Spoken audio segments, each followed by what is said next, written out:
1988년 1월 15일 부산역 대합실은 서울행 기차를 기다리는 사람들로 북적였습니다. 매서운 겨울바람이 역사 안까지 스며드는 추운 날이었습니다. 저는 34살의 나이에 아내와 6살 호식이, 그리고 4살 배기 막내 아들 보검이와 함께 서울로 가기 위해 기차를 기다리고 있었습니다.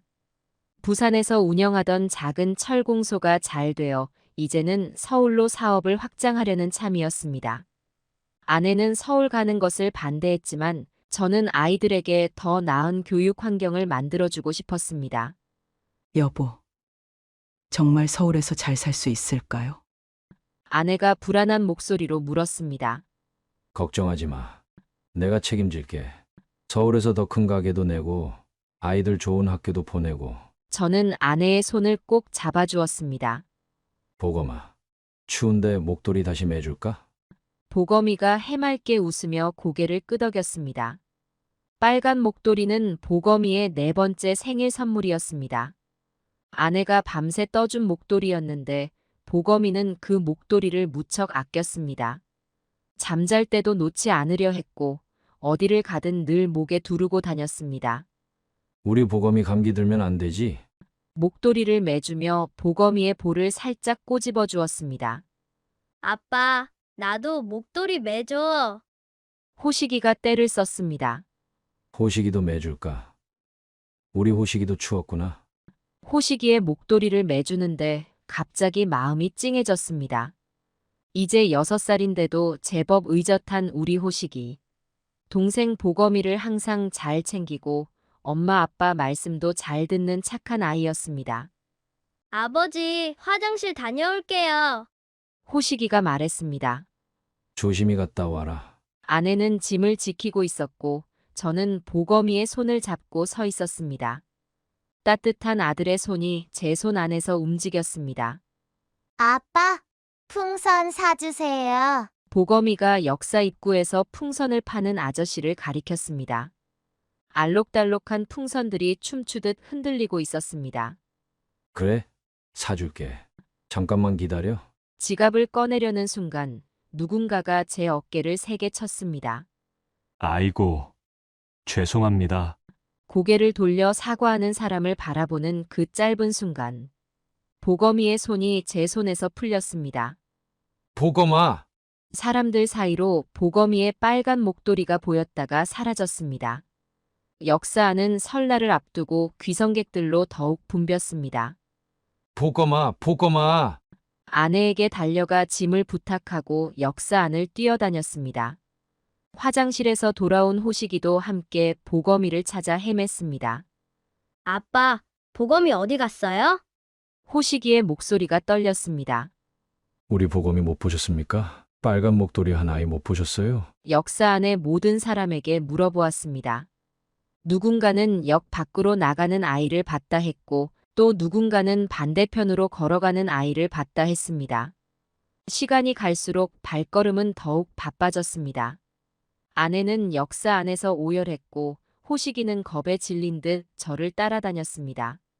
여보, 어떻게? 우리 보검이. 아내의 울음소리가 역사 안을 울렸습니다. 해가 저물고 어둠이 깔렸습니다. 그날의 서울행 기차는 우리 가족 없이 떠났습니다. 일주일을 부산에 더 머물렀습니다. 경찰서에 신고도 하고 부산역 주변의 모든 골목을 뒤졌습니다.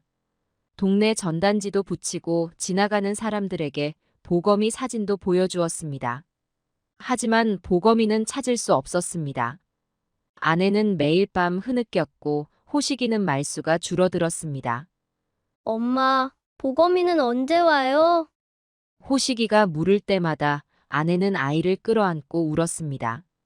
결국 일주일 후 우리는 보검이를 남겨둔 채 서울행 기차에 올라야 했습니다.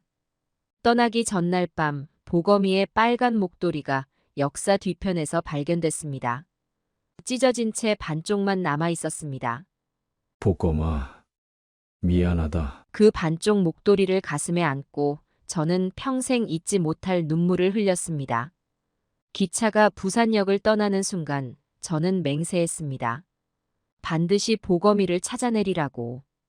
그날 이후로 저는 매년 부산을 찾았습니다.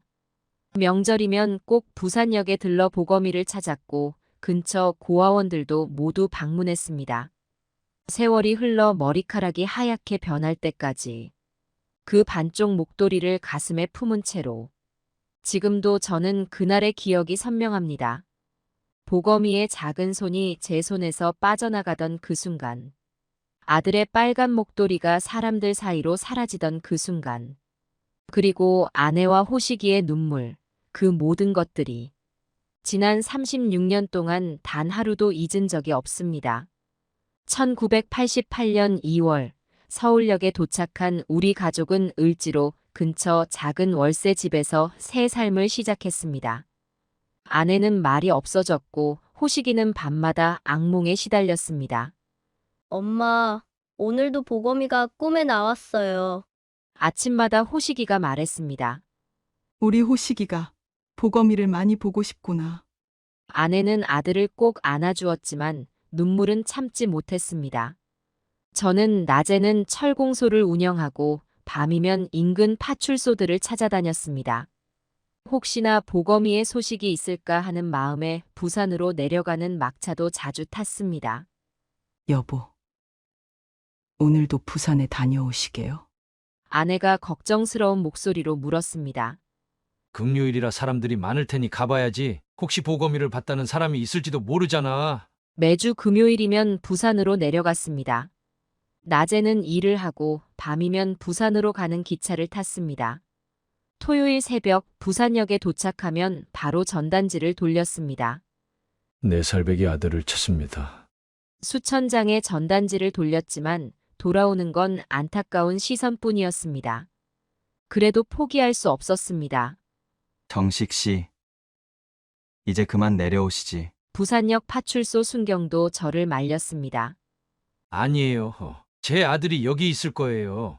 분명히. 찢어진 빨간 목도리를 꺼내 보일 때마다 가슴이 미어졌습니다. 하지만 현실은 냉혹했습니다. 서울에서의 일은 쉽지 않았고 주말마다 부산을 오가는 일도 힘들었습니다. 여보, 이제 가게 문 닫아야 할 것 같아요. 아내의 말에 고개를 숙였습니다. 철공소는 빚더미에 올라 있었고 월세도 밀린 상태였습니다. 그때였습니다. 아저씨, 이 도면대로 철제 선반 만들어 주실 수 있나요? 한 젊은 사장이 찾아왔습니다. 네. 이건 대형마트 진열대인데요. 네. 저희가 곧 대형마트를 오픈하거든요. 전국 체인으로 키울 계획입니다. 그것이 전환점이었습니다. 그 마트 덕분에 철공소는 큰 일거리를 받게 되었고 직원도 늘릴 수 있었습니다. 여보, 이제 호식이 학원도 보낼 수 있겠네요. 아내가 오랜만에 웃었습니다. 그래. 이제 조금씩 나아질 거야. 하지만 저는 약속했습니다.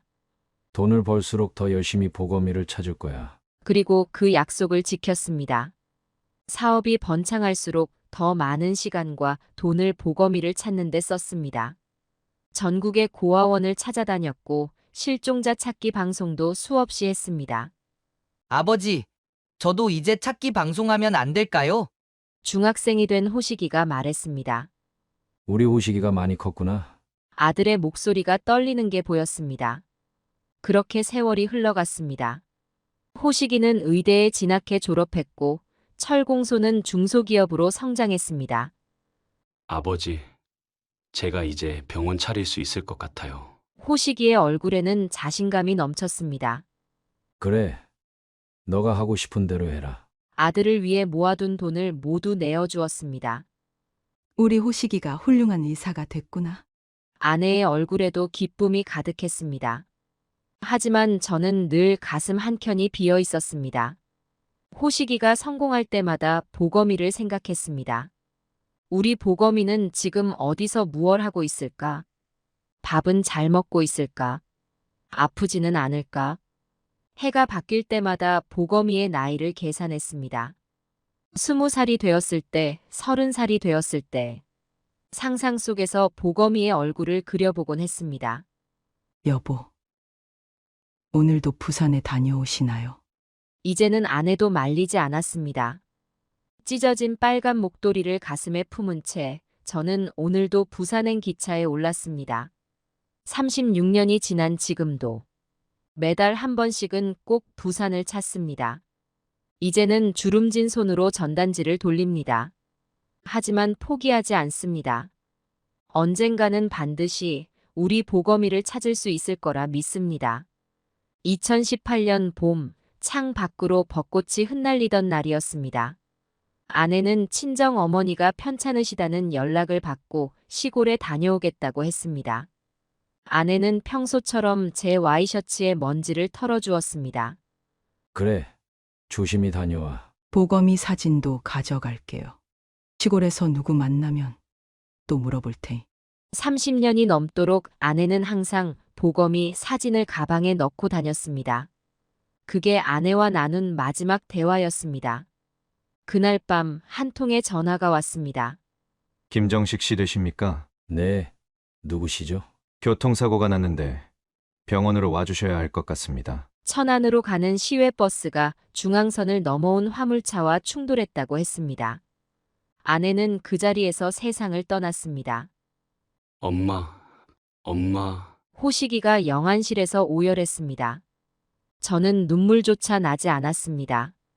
그저 멍하니 아내의 차가운 손을 잡고 있었습니다. 장례를 치르고 돌아온 집은 너무나 적막했습니다. 아내의 빈자리가 이렇게 클 줄 몰랐습니다. 일도 손에 잡히지 않았습니다. 며칠씩 회사에 나가지 않았고 거래처와의 약속도 지키지 못했습니다. 사장님, 이러시면 안 됩니다. 공장장이 걱정스러운 목소리로 말했습니다. 하지만 아무것도 할 수가 없었습니다. 철공소는 빠르게 무너져갔습니다. 거래처에서는 불만이 쏟아졌고 직원들은 하나둘 떠나갔습니다. 결국 석 달 만에 철공소 문을 닫아야 했습니다. 사장님, 지금이라도 정신 차리셔야. 공장장의 만류도 소용없었습니다. 30년 넘게 일구어온 철공소를 정리했습니다. 땅값이 오른 덕에 빚을 갚고도 얼마가 남았습니다. 아버지, 제가 드릴 말씀이 있습니다. 강남의 한 고급 레스토랑에서 호식이가 조심스레 말을 꺼냈습니다. 평소에는 들어가지도 못할 것 같은 비싼 곳이었습니다. 무슨 일이니? 아버지, 철공소 파신 돈 아직 그대로 있으시죠? 생각지도 못한 말에 숟가락질을 멈췄습니다. 그 돈을 저한테 투자해 주셨으면 합니다. 호식이는 준비해온 서류 뭉치를 꺼냈습니다. 지금 제 병원이 잘 되고 있어요. 환자도 많고 의사도 3명이나 더 모셨고. 서류를 펼치며 호식이의 목소리가 높아졌습니다. 여기 보세요. 성형외과만이 아니라 피부과도 같이 하는 큰 병원으로 만들 계획입니다. 화려한 도면이 제 눈앞에 펼쳐졌습니다. 아버지가 투자해 주시면 3년 안에 2배로 돌려드리겠습니다. 돈이 얼마나 필요하니? 3억이요. 망설임 없이 금액을 말하는 아들의 눈빛이 낯설었습니다. 그게 내가 가진 전부인데. 아버지, 저를 믿으세요. 제가 이제는 아버지를 편하게 해드리고 싶습니다. 호식이가 제 손을 덥석 잡았습니다. 어머니도 이제 안 계시고 아버지 혼자 계시잖아요. 아내 얘기가 나오자 마음이 약해졌습니다. 이제는 제가 아버지를 모시고 살게 해주세요. 정말 자신 있다는 거지? 물론이죠. 아버지, 절대 후회하지 않으실 겁니다. 결국 다음 날 통장의 돈을 모두 호식이 앞으로 이체했습니다. 그날은 호식이가 친구들과의 약속도 미루고 늦게까지 함께 있었습니다. 아버지, 이제부터 매주 찾아뵙겠습니다. 하지만 그 말은 일주일도 지키지 못했습니다. 다음 주에 전화를 하자 실장이 전화를 받았습니다. 원장님은 지금 수술 중이십니다. 그럼 나중에 연락 좀 달라고? 네, 전달하도록 하겠습니다. 하지만 연락은 오지 않았습니다. 이틀 뒤 다시 전화를 했습니다. 원장님은 학회 참석차 해외에 나가셨습니다. 일주일 뒤에 찾아간 병원. 죄송합니다. 원장님은 지금 미팅 중이십니다. 1시간을 기다렸지만 결국 만나지 못했습니다. 복도에서 우연히 마주친 호식이는 적잖이 당황한 기색이었습니다. 아버지, 왜 미리 연락도 없이? 그날 이후 병원에는 면회시간 엄수 팻말이 붙었습니다. 한 달이 지나고 다시 찾아갔을 때는 더 낯선 풍경이 기다리고 있었습니다. 신분증 확인 부탁드립니다. 로비에 보안 요원이 있었습니다. 저 원장님 아버지인데. 면회 신청하셨나요? 아니, 그게 사전 약속 없이는 원장님을 뵐 수 없습니다. 결국 돌아서는데 멀리서 호식이의 목소리가 들렸습니다. 더 이상 이런 일 없도록 해. 차가운 목소리였습니다. 그 뒤로는 전화도 받지 않았습니다. 문자를 보내면 며칠 뒤에야 답장이 왔습니다. 죄송합니다. 지금 해외 출장 중입니다. 뉴스에서 호식이를 보게 됐습니다. 젊은 성공신화 호식 원장. 인터뷰하는 호식이는 낯선 사람 같았습니다. 어려서부터 의사가 꿈이었습니다. 독하게 공부해서 여기까지 왔죠. 기자가 물었습니다. 성공 비결이 뭔가요? 열심히 하면 누구나 성공할 수 있습니다. 남에게 의지하지 않고 스스로의 힘으로 여기까지 왔으니까요. 가슴이 철렁 내려앉았습니다. 남에게 의지하지 않고. 그 말은 마치 제게 하는 말 같았습니다. 추석이 다가왔습니다. 문자를 보냈습니다. 호시가, 추석에 아빠 좀 보자. 이틀 뒤에야 답장이 왔습니다. 죄송합니다.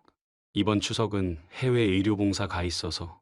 TV에서는 호식이가 나왔습니다. 유명 예능 프로그램이었습니다. 원장님 가족은 어떠세요? 저는 혼자 살아요. 일에 집중하다 보니. 아들의 말에 TV를 끌 수밖에 없었습니다. 설날이 있는 주에는 다시 또 병원을 찾았습니다. 남루한 차림의 저를 보안 요원이 막아섰습니다. 그때 호식이가 로비를 지나가다 저를 보았습니다.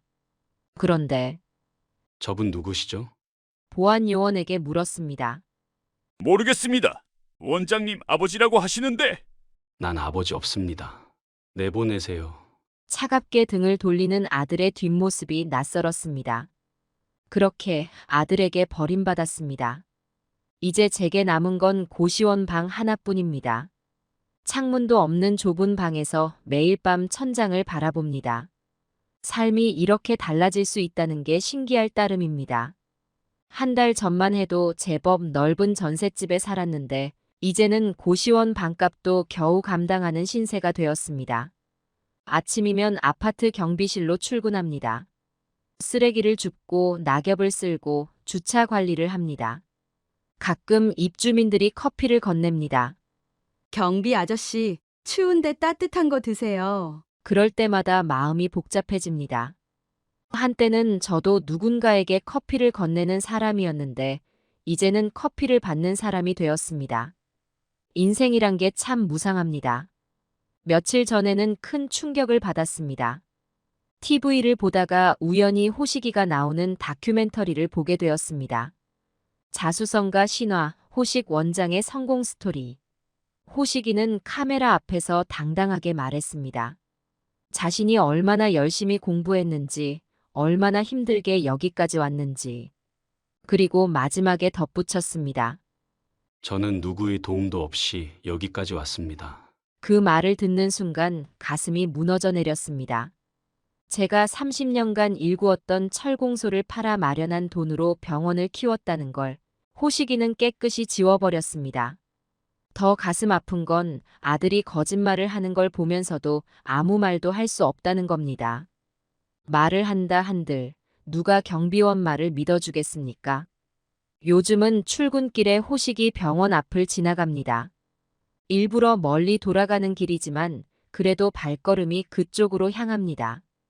병원은 점점 더 화려해지고 있습니다. 금빛 간판이 더 커졌고 로비는 대리석으로 바뀌었습니다. 거리에는 대형 광고판이 설치되었고 호식이의 얼굴이 밝게 웃고 있습니다. 그 웃음이 어떻게 만들어졌는지, 그 뒤에 어떤 아픔이 있는지 아무도 모를 겁니다. 며칠 전에는 병원 앞에서 호식이를 보았습니다. 비싼 외제차에서 내리는 모습이었습니다. 순간 제 발걸음을 멈추었습니다. 그런데 호식이도 저를 보았는지 잠시 걸음을 멈추었습니다. 하지만 이내 모른 척 병원으로 들어가 버렸습니다. 그 뒷모습을 보며 생각했습니다. 저 아이가 정말 내 아들이 맞나? 내가 그렇게 사랑했던 그 호식이가 맞나? 퇴근 후에는 소주 한 잔이 일상이 되었습니다. 허름한 포장마차에 앉아 소주를 마시다 보면 지나가는 부자의 모습이 눈에 들어옵니다. 아들의 어깨를 두드리는 아버지, 아버지의 짐을 들어주는 아들. 그런 모습을 보고 있으면 눈물이 납니다. 한숨이 절로 나옵니다. 내가 뭘 잘못했을까? 호식이를 잘못 키웠나? 너무 다 받아주기만 했나? 답은 나오지 않습니다. 밤이면 옛 앨범을 봅니다. 호식이가 태어났을 때, 첫돌, 초등학교 입학식, 중학교 졸업식, 의대 합격했을 때, 사진 속에서는 모두가 행복해 보입니다. 특히 보검이를 업고 있는 어린 호식이의 사진을 보면 더욱 가슴이 미어집니다. 동생을 그렇게 예뻐하던 아이가 이제는 아버지마저 모른 척하는 어른이 되었습니다. 월급날이면 생각합니다. 이 돈으로 기차표를 살까? 보검이라도 찾아볼까? 하지만 그마저도 쉽지 않습니다. 반값 내고 나면 남는 게 없으니까요. 아내가 보면 뭐라고 할까? 하늘에서 이런 모습을 보고 있다면 눈물이 앞을 가립니다. 어제는 지하철역에서 쓰러졌습니다. 갑자기 어지럽더니 눈앞이 캄캄해졌습니다. 119가 왔고 병원으로 실려갔습니다. 의사는 영양실조 증세라고 했습니다. 간호사가 보호자 연락처를 물었습니다. 보호자 없습니다. 그 말을 하는데 목이 메었습니다. 의사가 처방전을 써주었습니다. 영양제 맞으셔야 해요. 가족분께 연락드릴까요? 고개를 저었습니다. 집에 와서 처방전을 보니 웃음이 났습니다. 호식이 성형외과 바로 옆 건물의 내과였습니다. 아들의 병원 바로 옆에서 아버지가 쓰러져 있었는데도 이제는 미움조차 들지 않습니다. 그저 허탈할 뿐입니다. 창문도 없는 고시원 방에 앉아 생각합니다. 자식이란 게 이런 것일까? 키우는 게 이리도 힘들고 버림받는 게 이리도 아픈 것일까? 저녁이면 공원을 산책합니다. 벤치에 앉아 하늘을 봅니다. 어디선가 보검이가 나타나지 않을까? 혹시 지금쯤 호식이가 찾아오지 않을까? 하지만 돌아오는 건 쓸쓸한 그림자뿐입니다. 2024년 1월 매서운 한파가 몰아치던 날이었습니다. 여느 때처럼 부산역을 찾았습니다. 2달 동안 모은 월급으로 겨우 기차표를 살 수 있었습니다. 이제는 2달에 한 번 정도밖에 올 수 없지만 그래도 포기할 수는 없었습니다. 역사 주변을 서성이며 36년 전 그날을 떠올렸습니다. 보검이의 작은 손이 제 손에서 빠져나가던 순간, 빨간 목도리가 사라지던 그 순간, 문득 눈에 들어오는 현수막이 있었습니다. 1980년대 부산역 실종아동 사진전, 잃어버린 순간들. 순간 심장이 멎는 것 같았습니다. 36년 동안 이곳을 수없이 찾았지만 이런 전시회는 처음이었습니다. 떨리는 마음으로 전시장으로 향했습니다. 오래된 역사 한켠에 마련된 작은 전시장. 입구에는 부산역 실종아동 기록 보존회라는 팻말이 걸려 있었습니다.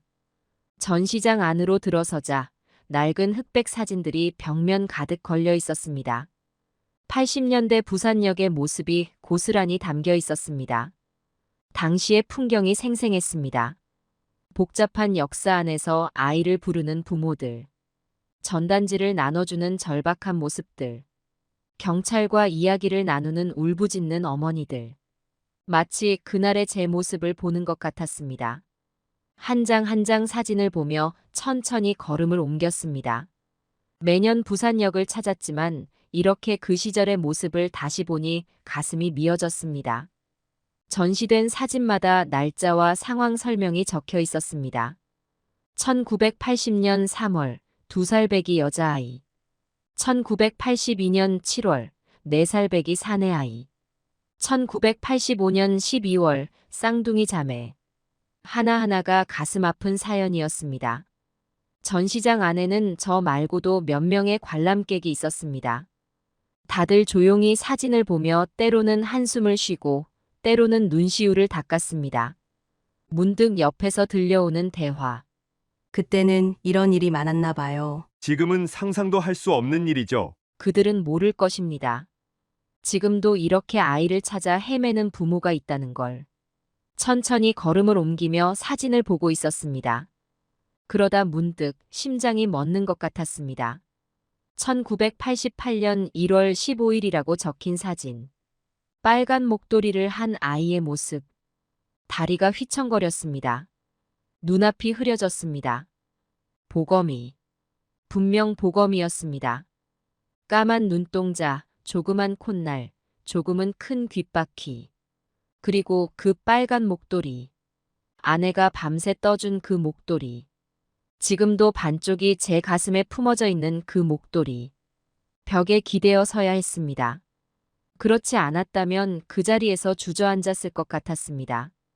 사진 옆에는 설명이 적혀 있었습니다.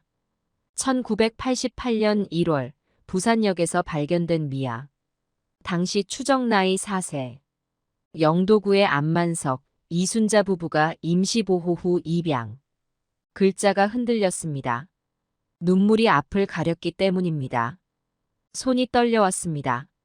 주머니에서 휴대폰을 꺼내려는데 자꾸만 떨어뜨릴 뻔했습니다.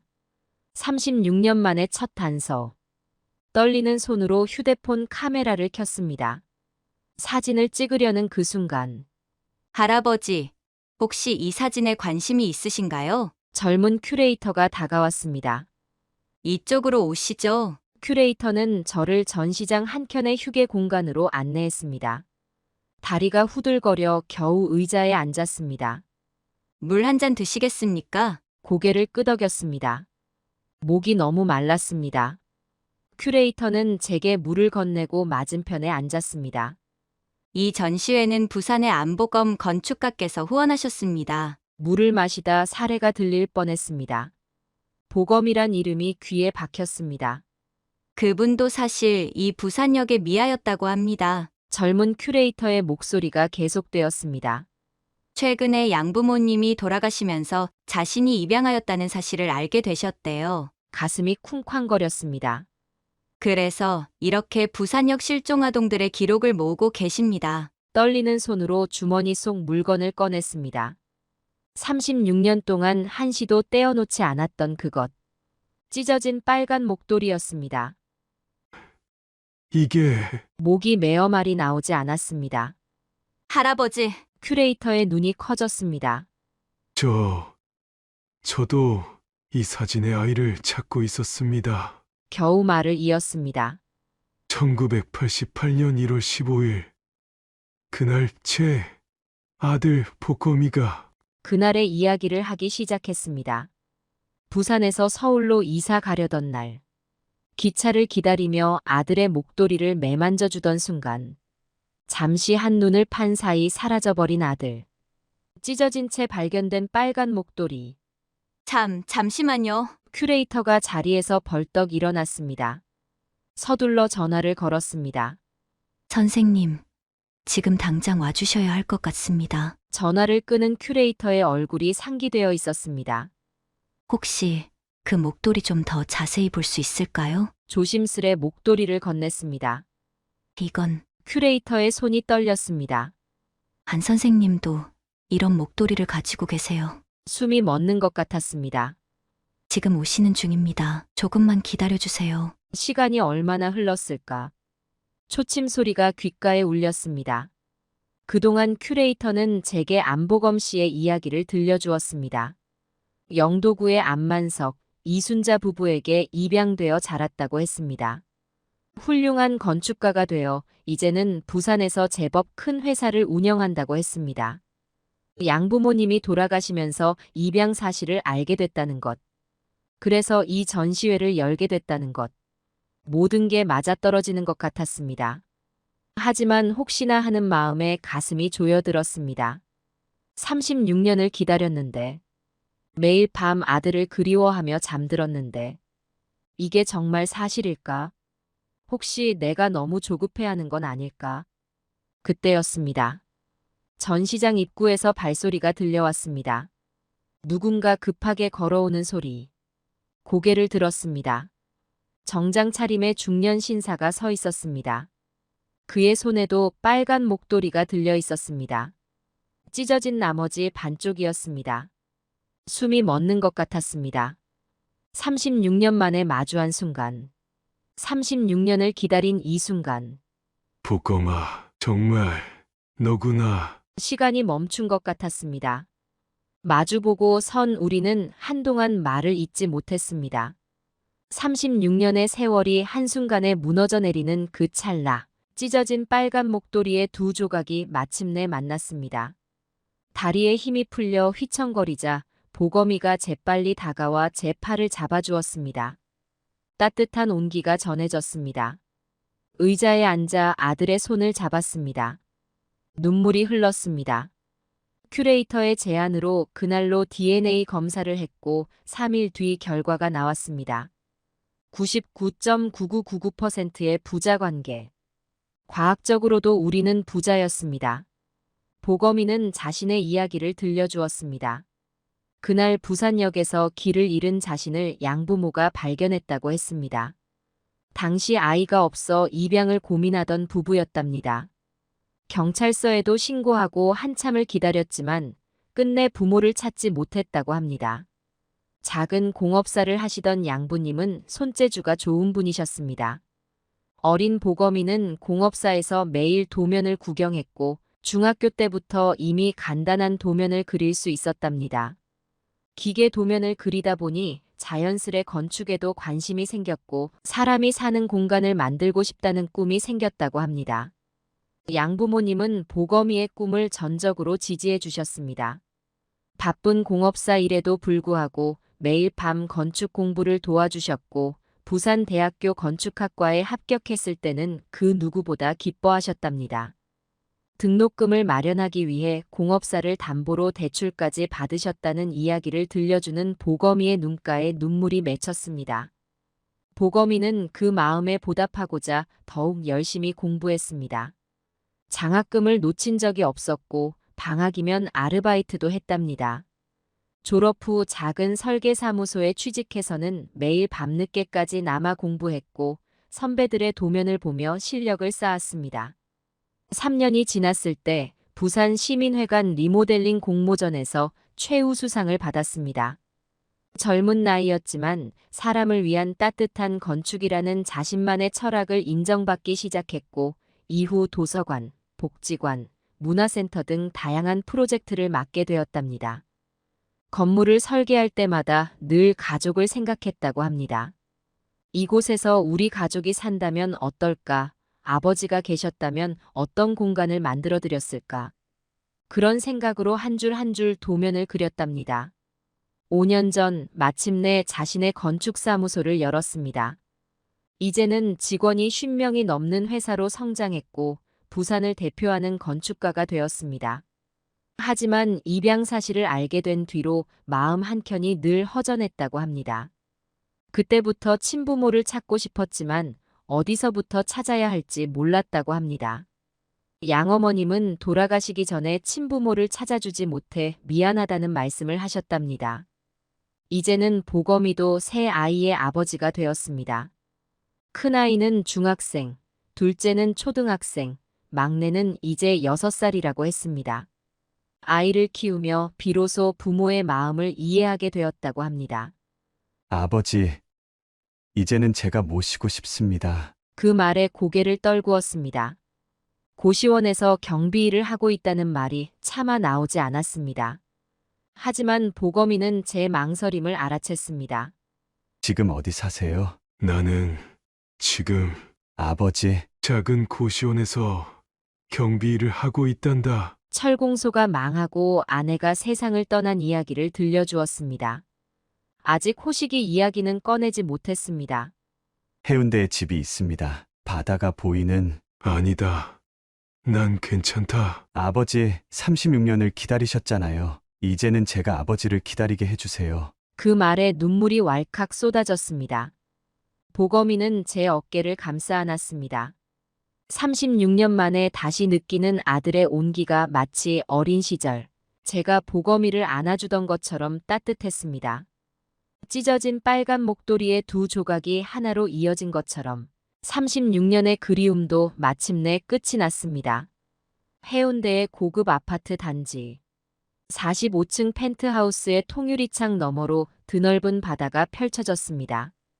아버지, 이제 여기가 새로운 집입니다. 보검이는 저를 안방으로 안내했습니다.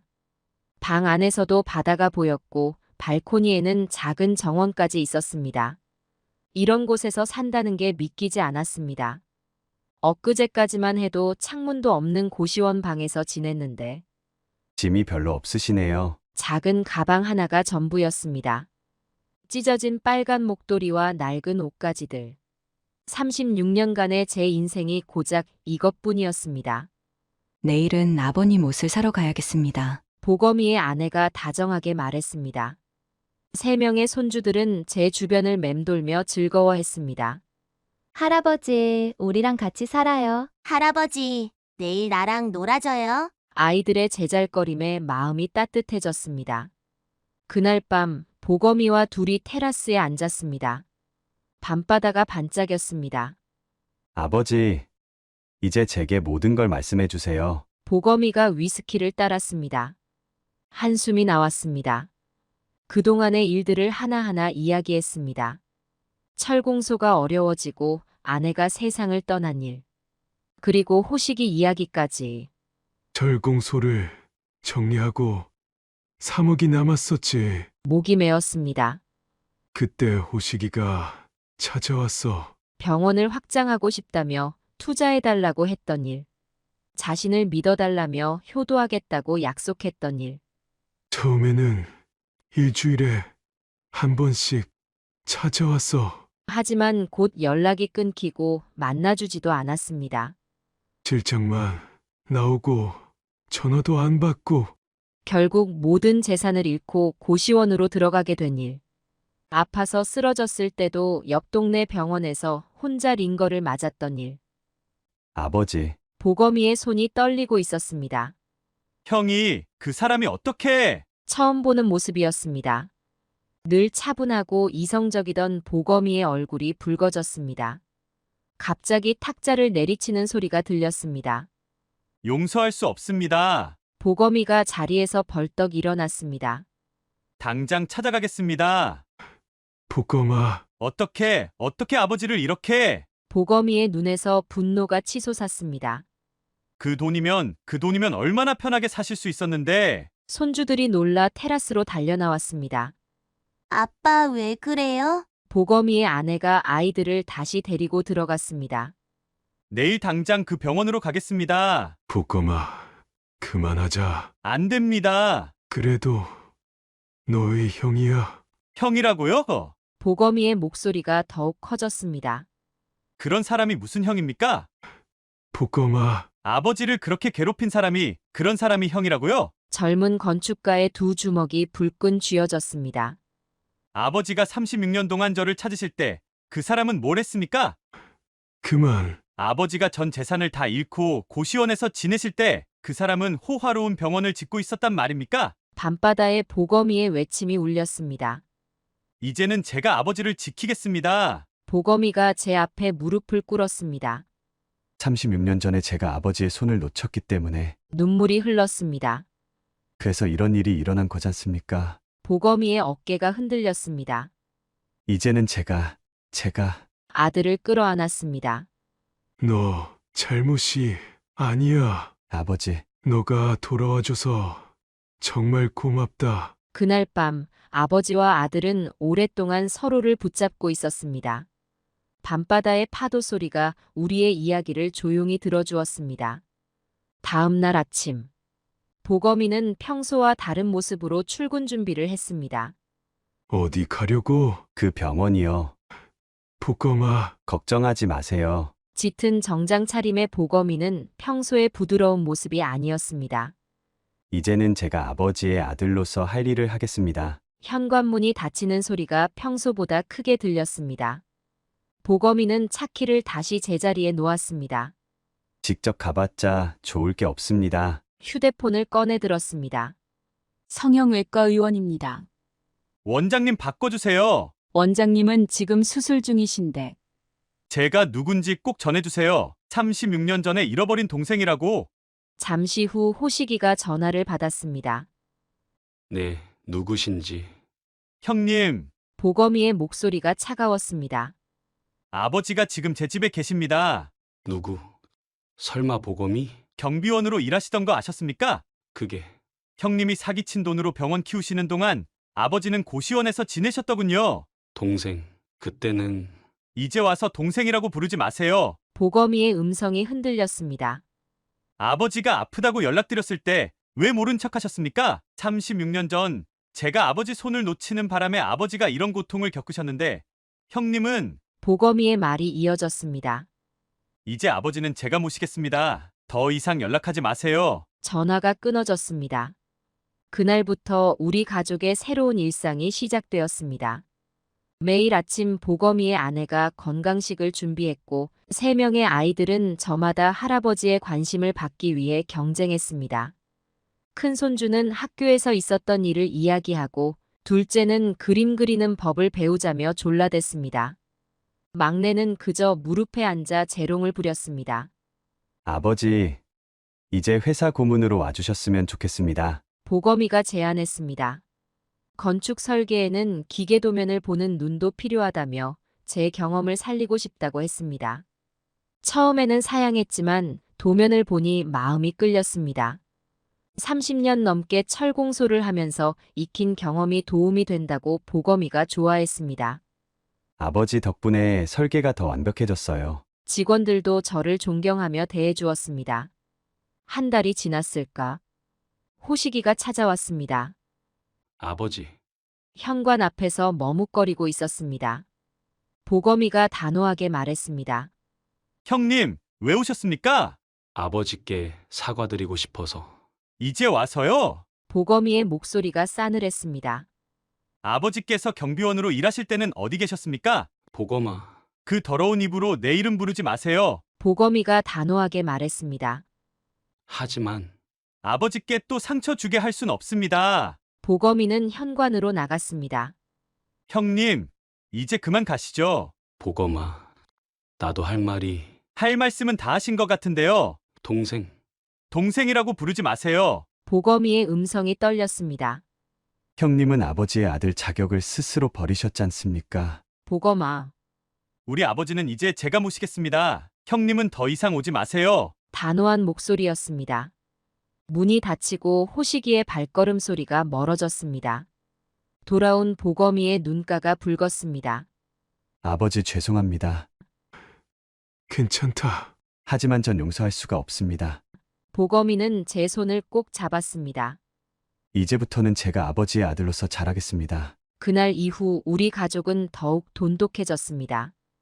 보검이는 매일 아침 저를 회사에 데리고 갔고 퇴근길에는 함께 산책을 했습니다. 주말이면 가족들과 함께 바닷가를 거닐었고 아이들은 저마다 할아버지의 손을 잡으려 했습니다.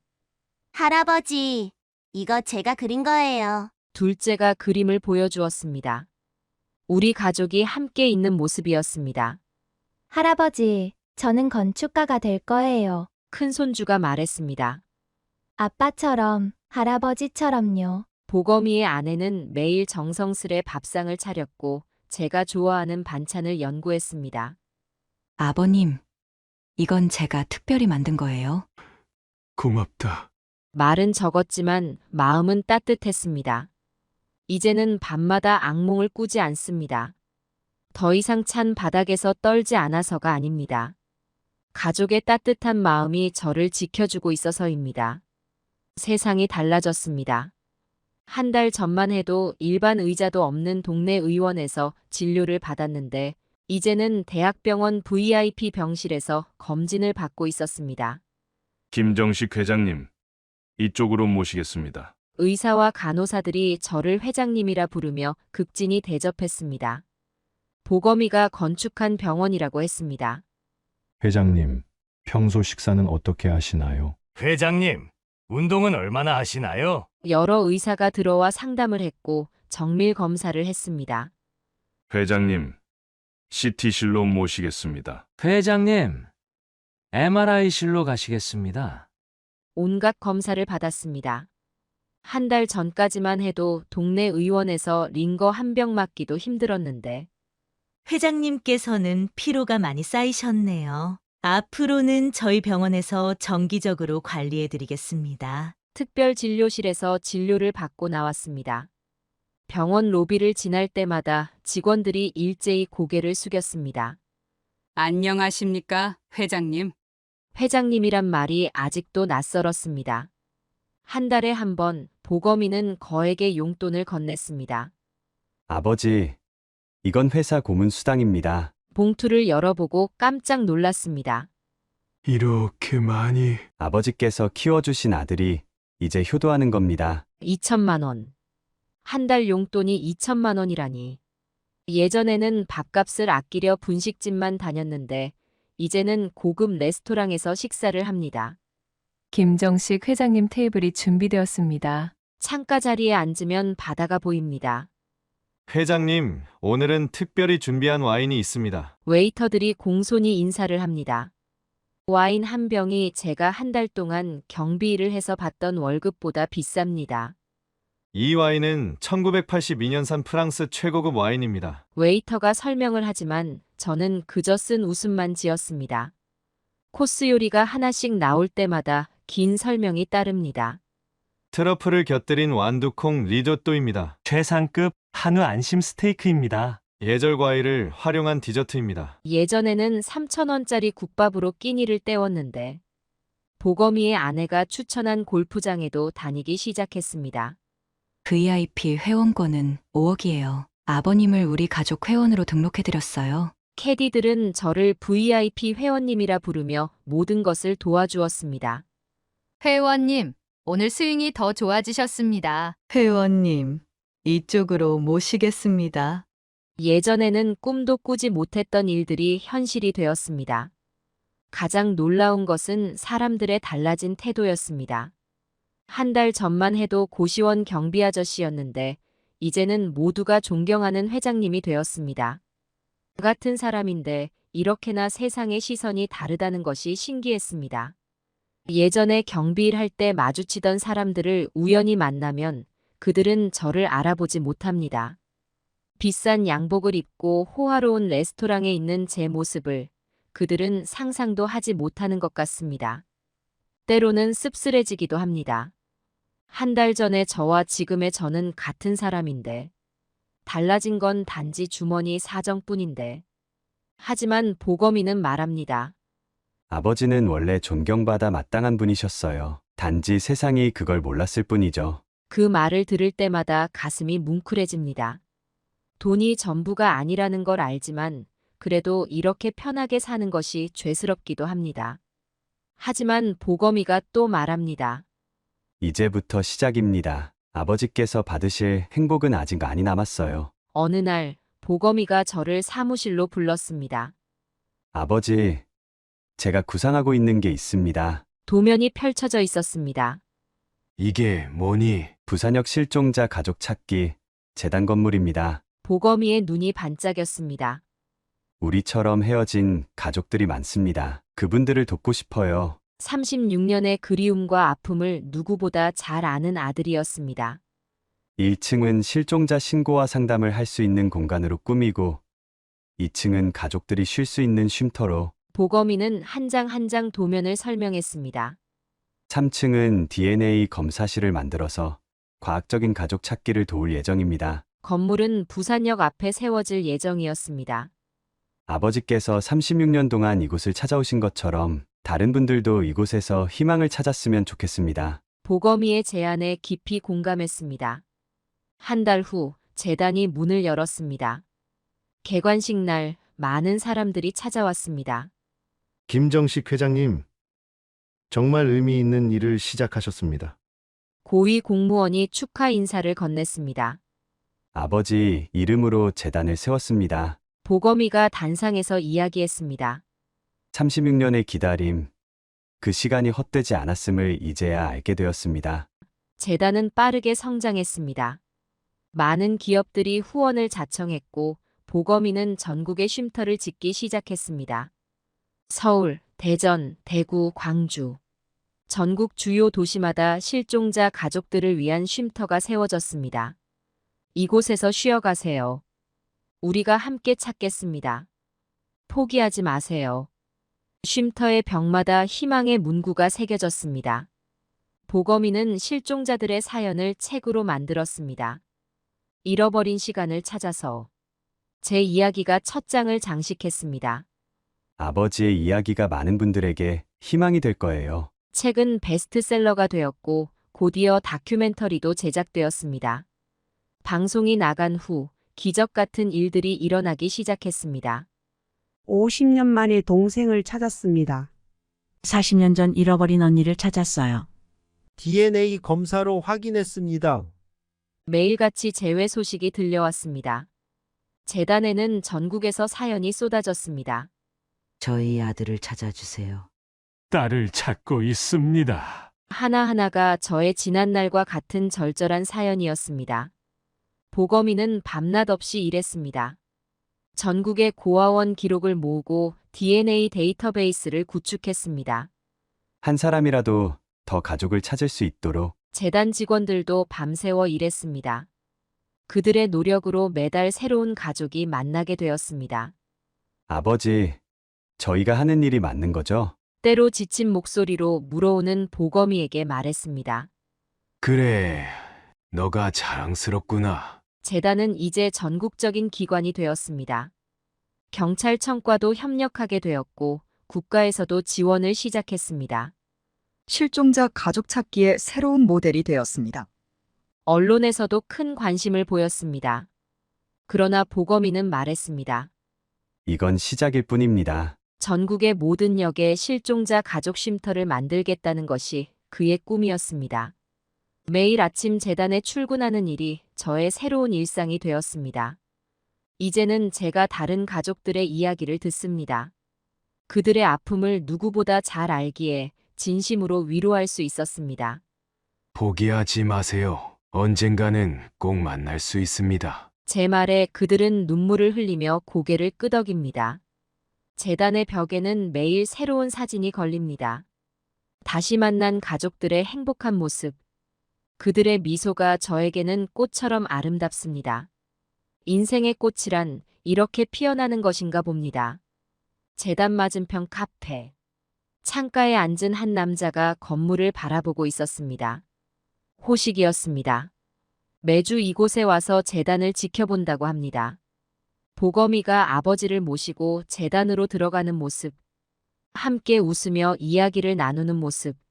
손을 맞잡고 걷는 모습. 그 모습들이 눈에 들어올 때마다 호식이의 어깨는 움츠러들었다고 합니다. 손님, 커피 나왔습니다. 종업원이 건넨 커피는 식어갔습니다. 한 모금도 마시지 못한 채 신문에서 재단 소식을 봤다고 합니다. 실종자 가족 찾기 재단, 또 한 쌍의 이산 가족 상봉. 36년 만에 아들 찾은 아버지, 이제는 다른 가족을 돕는다. 기사 속 아버지의 모습은 행복해 보였습니다. 예전에 자신을 찾아왔을 때의 그 초라한 모습은 없었습니다. 아버지, 호식이의 눈에서 눈물이 흘렀습니다. 병원 로비의 TV에서도 재단 소식이 나왔습니다. 환자들이 이야기했습니다. 저기 나오는 할아버지 아들이 우리 원장님 동생이라던데. 맞아요. 근데 원장님은 왜 저기 안 나오시는 거죠? 대답할 수 없었습니다. 부끄러웠기 때문입니다. 돈 앞에서 인간성을 잃은 자신이 부끄러웠습니다. 아버지의 전 재산을 빼앗고 등을 돌렸던 일. 아프다는 연락에도 모른 척했던 일. 경비원으로 일하시는 걸 알고도 외면했던 일. 용서받을 수 없는 죄였습니다. 이제는 성형외과도 팔았다고 합니다. 매출은 줄고 환자들도 떠나갔습니다. 돈을 위해 모든 것을 잃어버린 자신을 바라보며 후회한다고 합니다. 일요일이면 부산역 앞에서 아버지와 보검이를 봅니다. 이제는 아버지가 아들을 찾아 헤매던 그 발걸음이 아닙니다. 다른 이산 가족들을 돕는 발걸음입니다. 아버지, 이쪽에도 새로운 사연이 접수됐습니다. 보검이가 들고 있는 서류를 아버지가 꼼꼼히 살펴봅니다. 우리가 겪은 아픔을 아니까 더 잘 도와줄 수 있지. 아버지의 목소리에는 따뜻함이 묻어났습니다. 36년의 기다림이 이렇게 꽃을 피웠습니다. 이제는 매주 일요일마다 아버지와 보검이가 부산역을 찾습니다. 그들의 발걸음에는 더 이상 슬픔이 없습니다. 희망을 나누는 기쁨만이 가득합니다. 아버지, 오늘도 한 가족이 만났습니다. 보검이의 목소리에 기쁨이 묻어났습니다.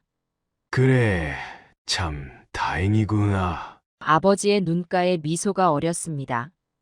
호식이는 그저 멀리서 바라볼 뿐입니다. 다가가고 싶어도 다가갈 수 없습니다. 자격이 없다고 생각했기 때문입니다. 때로는 꿈을 꿉니다. 어린 시절 보검이 손을 잡고 철공소를 뛰어다니던 때의 꿈. 아버지가 등하교기를 배웅해 주시던 때의 꿈. 가족이 함께였던 그때의 꿈. 하지만 그건 이제 돌이킬 수 없는 추억일 뿐입니다. 돈 앞에서 가족을 저버린 자신에게는 재단 건물 앞에서 호식이는 오늘도 발걸음을 멈춥니다. 들어가고 싶어도 들어갈 수 없습니다. 용서를 빌고 싶어도 용서를 구할 자격이 없다고 생각합니다. 그저 멀리서 바라볼 뿐입니다. 행복해 보이는 아버지와 보검이의 모습을. 이제 아버지에게는 진정한 행복이 찾아왔습니다. 36년의 기다림이 끝나고 새로운 삶이 시작되었습니다. 매주 일요일 부산역에서는 아버지와 아들이 함께 걷습니다. 이제는 그들이 다른 이들에게 희망이 되어줍니다.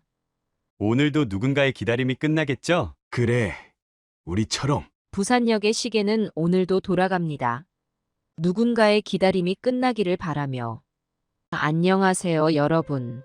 제 이름은 김혁태라고 합니다. 올해로 75살이 되었습니다. 오늘은 제 인생에서 가장 큰 시련과 그 극복 과정에 대해 말씀드리려고 합니다. 저는 평생을 성실하게 살아왔다고 자부합니다. 은행에서 40년 넘게 일하며 쉬지 않고 일했죠. 그 덕에 은퇴 후에는 편히 쉴 수 있는 여유도 생겼습니다. 하지만 그 평화로운 노후가 한순간에 무너질 줄은 몰랐습니다. 제게는 연화라는 딸이 하나 있습니다. 외동딸이라 그런지 눈에 넣어도 아프지 않을 만큼 소중했죠. 연화는 예쁘고 똑똑해서 제 자랑이었습니다. 그 아이가 상철이라는 청년과 결혼했을 때 저는 정말 기뻤습니다. 아버님, 연아에게 정말 잘하겠습니다. 항상 행복하게 할 거예요. 상철이가 그렇게 말했을 때 저는 그 애를 믿었습니다. 번듯한 직장에 성실해 보이는 모습이 마음에 들었거든요. 연화와 상철이는 결혼 후에도 자주 저희 집에 놀러 왔습니다.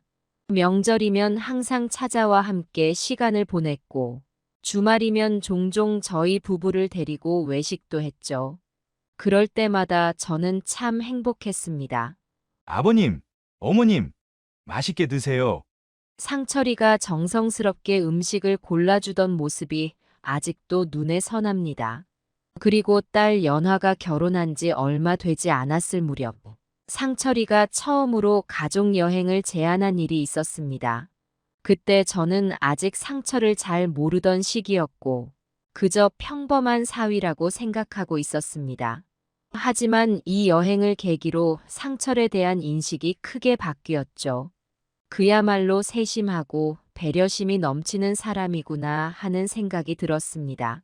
상철이는 제주도로 가족 여행을 계획하면서 가족 모두를 초대했습니다.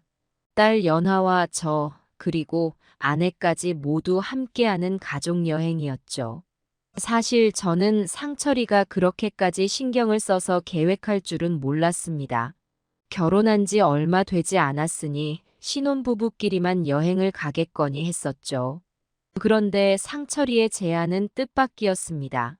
아버님, 어머님, 우리 다 같이 여행 가시죠? 제주도가 참 좋다고 하더라고요. 연아랑 저 둘이만 가면 아쉬우니까 다 같이 즐겨요. 그 말을 듣고 저는 물론 아내도 무척 기뻤습니다. 가족이 함께 하는 여행이라는 것이 저에겐 큰 의미였고, 그렇게 상철이가 저희를 배려해주는 모습을 보니 마음이 따뜻해졌죠. 게다가 상철이는 여행 준비에 정말 많은 정성을 쏟았습니다. 직접 일정을 짜고 항공편도 비교해가며 가장 좋은 시간을 선택했습니다. 당시 제주행 비행기 표가 구하기 어렵다는 이야기를 들었는데 상철이는 그 어려운 걸 해냈더군요. 아버님, 어머님, 비행기 표는 다 예매했어요? 시간대도 편하게 잡았으니 걱정하지 마세요. 그 말을 들었을 때 얼마나 철저하게 준비했는지 느껴졌습니다. 그리고 숙소도 상철이가 직접 알아보고 예약했는데 고급 리조트였습니다. 처음에는 제가 굳이 그렇게 비싼 곳까지 갈 필요가 있겠냐며 사양했지만 상철이는 웃으며 말했습니다. 아버님, 어머님이 편히 쉬실 수 있는 곳이 제일 중요하죠? 걱정하지 마세요. 그 따뜻한 말에 감동받았던 기억이 생생합니다. 제주도에 도착한 후에도 상철이는 저희가 편히 지낼 수 있도록 꼼꼼하게 신경을 썼습니다. 렌터카도 이미 예약해 두었고 우리가 가고 싶어하는 관광지도 미리 조사해 두었더군요. 그 덕분에 여행 내내 불편함 없이 즐길 수 있었습니다. 상철이가 특히 기억에 남는 건 제가 제주도에서 가고 싶다고 했던 산을 미리 계획에 포함시켜줬던 겁니다. 아버님, 한라산 가시는 거 좋아하시잖아요. 이번에 가볼 수 있도록 일정에 넣었어요. 그렇게 저희는 한라산을 함께 올랐습니다. 산을 오르는 내내 상철이는 제가 불편하지 않게 짐을 들어주고 산행 속도도 맞춰주었습니다.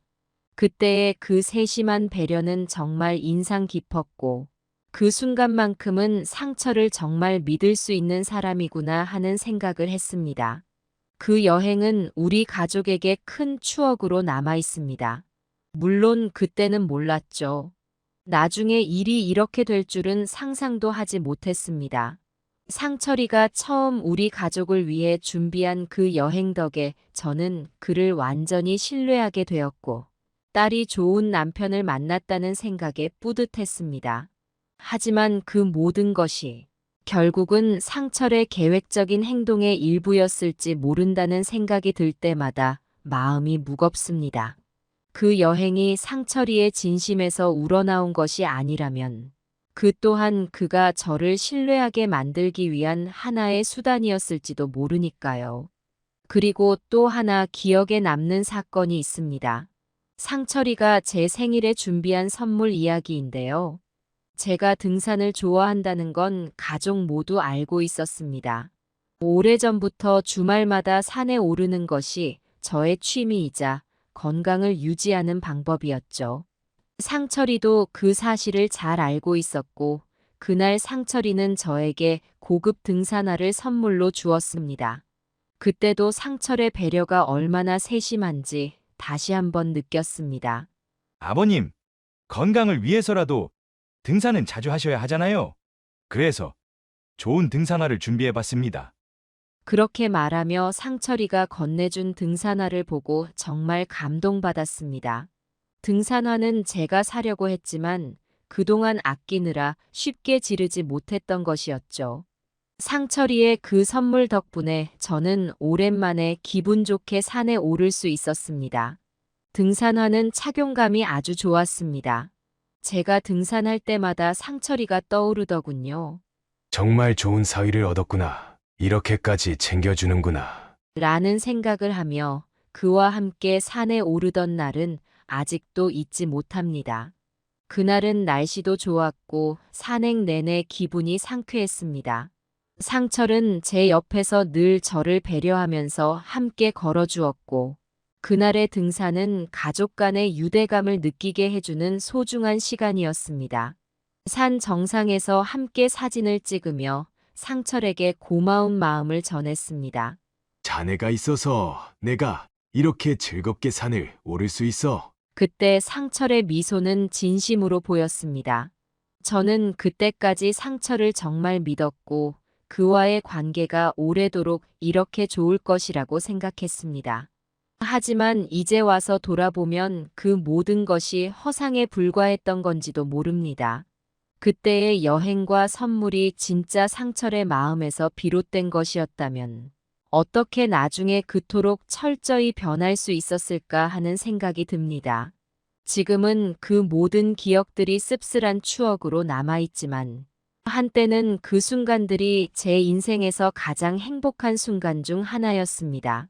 상철은 그렇게 저를 배려하고 저희 가족을 잘 챙기는 사람으로 보였습니다. 그의 세심함에 감동받았고 그 덕분에 저는 그에게 마음을 열게 되었습니다. 상철이가 가족을 위해 그렇게 세심한 배려를 보였던 시간들은 이제 모두 지난 일입니다. 그렇게 시간이 흘러 어느 날 상철이가 저를 찾아왔습니다. 아버님, 잠시 시간 좀 내주실 수 있으세요? 그래, 무슨 일인데? 사실 제가 사업을 시작하려고 하는데 자금이 좀 부족해서요. 상철이의 말에 저는 잠시 망설였습니다. 하지만 상철이의 진지한 표정을 보니 마음이 움직이더군요. 얼마나 필요하니? 은행 대출을 받으려면 보증이 필요합니다. 아버님께서 보증만 서주시면. 보증이라, 그게 좀 부담되는데. 걱정 마세요. 아버님, 이번 사업은 정말 성공할 겁니다. 절대 피해 안 드릴게요. 상철이의 열정적인 모습에 저는 결국 넘어가고 말았습니다. 알았다. 내가 한번 믿어보마. 그 순간 상철이의 얼굴에 환한 미소가 번졌습니다. 정말 감사합니다. 아버님, 꼭 성공해서 은혜 갚겠습니다. 상철이는 그렇게 말하며 제 손을 꼭 잡았습니다. 그날 저녁 아내와 이야기를 나눴습니다. 여보, 나 오늘 상철이한테 보증 서주기로 했어. 뭐라고? 당신 미쳤어? 왜? 사위 좀 도와주면 어때? 아니, 그게 아니라 보증은 위험하다고 하잖아. 괜찮아. 상철이 그 애 성실하잖아. 잘 할 거야. 아내는 걱정스러운 표정을 지었지만 저는 괜찮다고 안심시켰습니다. 그때는 몰랐습니다. 제 그 결정이 얼마나 큰 재앙을 불러올지. 다음 날 은행에 가서 보증 절차를 밟았습니다. 상철이는 정말 기뻐하며 연신 고맙다고 했죠. 연화도 전화로 정말 감사하다고 말했습니다. 그때만 해도 저는 이 선택이 옳다고 믿었습니다. 보증을 서고 난 후 처음엔 정말 좋았습니다. 상철이는 매주 저희 집에 와서 사업 진행 상황을 설명해 주었고 연화도 항상 밝은 목소리로 전화를 걸어왔죠. 아버님, 사업이 정말 잘 되고 있어요. 모두 아버님 덕분이에요. 상철이의 그 말에 저는 뿌듯했습니다. 제가 한 선택이 옳았다는 생각에 어깨가 으쓱해졌죠. 하지만 그 기쁨도 잠시였습니다. 시간이 지나면서 상철이의 방문이 뜸해지기 시작했고 연화의 전화도 점점 줄어들었습니다. 처음에는 사업이 바빠서 그렇겠지 하고 넘겼습니다. 하지만 점점 불안한 마음이 커져갔죠. 그래서 제가 먼저 연락을 해보기도 했습니다. 상철아, 요즘 어떻게 지내니? 사업은 잘 돼가고 있어? 네, 아버님, 잘 되고 있습니다. 걱정 마세요. 상철이의 대답은 항상 짧고 건조했습니다. 그렇게 또 시간이 흘러갔습니다. 이제는 명절에도 연화와 상철이가 오지 않았습니다. 전화로 일이 바빠서 못 갈 것 같다는 말만 전할 뿐이었죠. 저는 점점 더 불안해졌습니다. 혹시 사업에 문제가 생긴 건 아닐까? 내가 보증을 서준 게 잘못된 걸까? 이런 생각들이 머릿속을 맴돌았습니다. 하지만 저는 여전히 그들을 믿고 싶었습니다. 제가 그토록 사랑하는 딸과 믿었던 사위. 그들이 저를 배신할 리 없다고 생각했죠. 보증을 선 지 6개월이 지났을 무렵부터 상황이 더 이상해지기 시작했습니다. 상철이의 방문은 뜸해졌고 전화도 잘 받지 않았습니다. 사업하느라 바쁜가 보다 하고 넘기기엔 너무 연락이 안 됐어요. 불안한 기운에 잠도 잘 못 잤습니다. 그래서 직접 상철이의 회사를 찾아가 보기로 했습니다. 아버님, 갑자기 왜 오셨어요? 상철이의 얼굴에 당혹감이 역력했습니다. 그냥 궁금해서 사업장 한번 보고 싶어서. 네. 그런데 지금은 좀 바빠서. 사무실 안은 어수선했고 직원들의 표정도 밝지 않아 보였습니다. 뭔가 잘못되고 있다는 느낌이 강하게 들었습니다. 상철아, 사업은 잘 되고 있는 거 맞지? 네. 아버님, 걱정 마세요. 제가 알아서 잘하고 있습니다. 그의 대답은 짧고 건조했습니다. 예전에 열정 넘치던 모습은 찾아볼 수 없었죠. 집으로 돌아오는 길 마음이 무거웠습니다. 그날 이후로 상철이는 더욱 연락을 피하기 시작했습니다. 전화를 해도 받지 않았고 문자에도 대답이 없었죠. 연화에게 물어봐도 별다른 대답을 듣지 못했습니다. 아빠, 남편 일에 제가 어떻게 알아요? 걱정 마세요. 딸의 목소리에서도 예전의 다정함은 찾아볼 수 없었습니다. 불안한 마음에 잠 못 이루는 날이 많아졌습니다. 아내는 제게 말했죠. 여보, 그냥 은행에 가서 물어보는 게 어때요? 아니야. 아직은 조금만 더 기다려보자. 하지만 제 마음속 불안은 점점 커져만 갔습니다. 그러던 어느 날 정말 두려웠던 일이 일어나고 말았습니다. 은행에서 전화가 온 거였습니다. 김혁태님, 보증하신 대출금 상환기일이 다가오고 있습니다. 그 순간 제 머릿속이 하얘졌습니다. 손이 떨려 전화기를 제대로 잡을 수도 없었습니다. 네. 무슨 말씀이세요? 이상철 씨께서 대출금을 상환하지 않으셨습니다. 보증인이신 김혁태님께서 책임을 지셔야 할 것 같습니다. 전화를 끊고 나서 저는 곧바로 상철이에게 전화를 걸었습니다. 하지만 역시나 전화는 받지 않았습니다. 집으로 달려가 연화를 만나려 했지만 문은 굳게 닫혀 있었고 아무도 나오지 않았습니다. 연화야, 문 좀 열어라. 아빠다. 아무리 외쳐도 대답이 없었습니다. 그 순간 저는 모든 것을 깨달았습니다. 제가 그토록 믿었던 사위가 그리고 사랑하는 딸마저 저를 속였다는 사실을. 집으로 돌아와 아내에게 모든 걸 털어놓았습니다. 여보, 우리가 완전히 속은 것 같아. 에이, 설마요. 그래도 연하는 우리 딸인데. 아니야. 이제 모든 게 끝난 것 같아. 그날 밤 저는 한숨도 못 잤습니다. 머릿속으로 지난 시간들이 주마등처럼 스쳐 지나갔습니다. 상철이가 처음 사업 얘기를 꺼냈을 때의 열정적인 모습, 연화가 아빠, 정말 감사해요. 라고 말하며 환하게 웃던 모습, 그리고 점점 멀어져가는 그들의 모습까지. 내가 뭘 잘못한 걸까? 왜 그들은 나를 이용한 걸까? 이런 생각들로 밤새 뒤척였습니다. 다음 날 아침, 저는 마지막으로 한 번 더 시도해 보기로 했습니다. 상철이의 회사로 찾아갔죠. 하지만 그곳에는 아무도 없었습니다. 문은 잠겨 있었고 간판도 떼어져 있었습니다. 주변 상인들에게 물어보니 며칠 전에 야반도주했다고 하더군요. 그 순간 저는 모든 것을 포기해야 한다는 걸 깨달았습니다. 더 이상 제가 믿고 의지했던 가족은 없었습니다. 그저 제 노후를 망가뜨린 사기꾼들만 남아있을 뿐이었죠. 집으로 돌아오는 길, 제 발걸음은 무거웠습니다. 이제 어떻게 해야 할지, 앞으로의 삶을 어떻게 살아가야 할지 막막했습니다. 아내에게 모든 걸 설명하고 나니 아내도 눈물을 흘렸습니다. 여보, 우리 이제 어떻게 살아야 해? 글쎄, 나도 모르겠어. 하지만 우리가 할 수 있는 건 해봐야지. 그날부터 우리의 고난의 나날이 시작되었습니다. 은행의 독촉 전화는 매일같이 계속되었습니다. 아침부터 밤늦게까지, 심지어 주말에도 쉴 새 없이 울리는 전화벨 소리에 저는 점점 지쳐갔습니다. 김혁태님, 언제쯤 상환하실 수 있으십니까? 조금만 더 시간을 주세요. 노력하고 있습니다. 하지만 이미 충분한 시간을 들였습니다. 더 이상은 매일 같은 대화의 반복이었습니다. 처음에는 공손하게 말씀드리던 은행 직원들의 어조도 점점 날카로워졌습니다.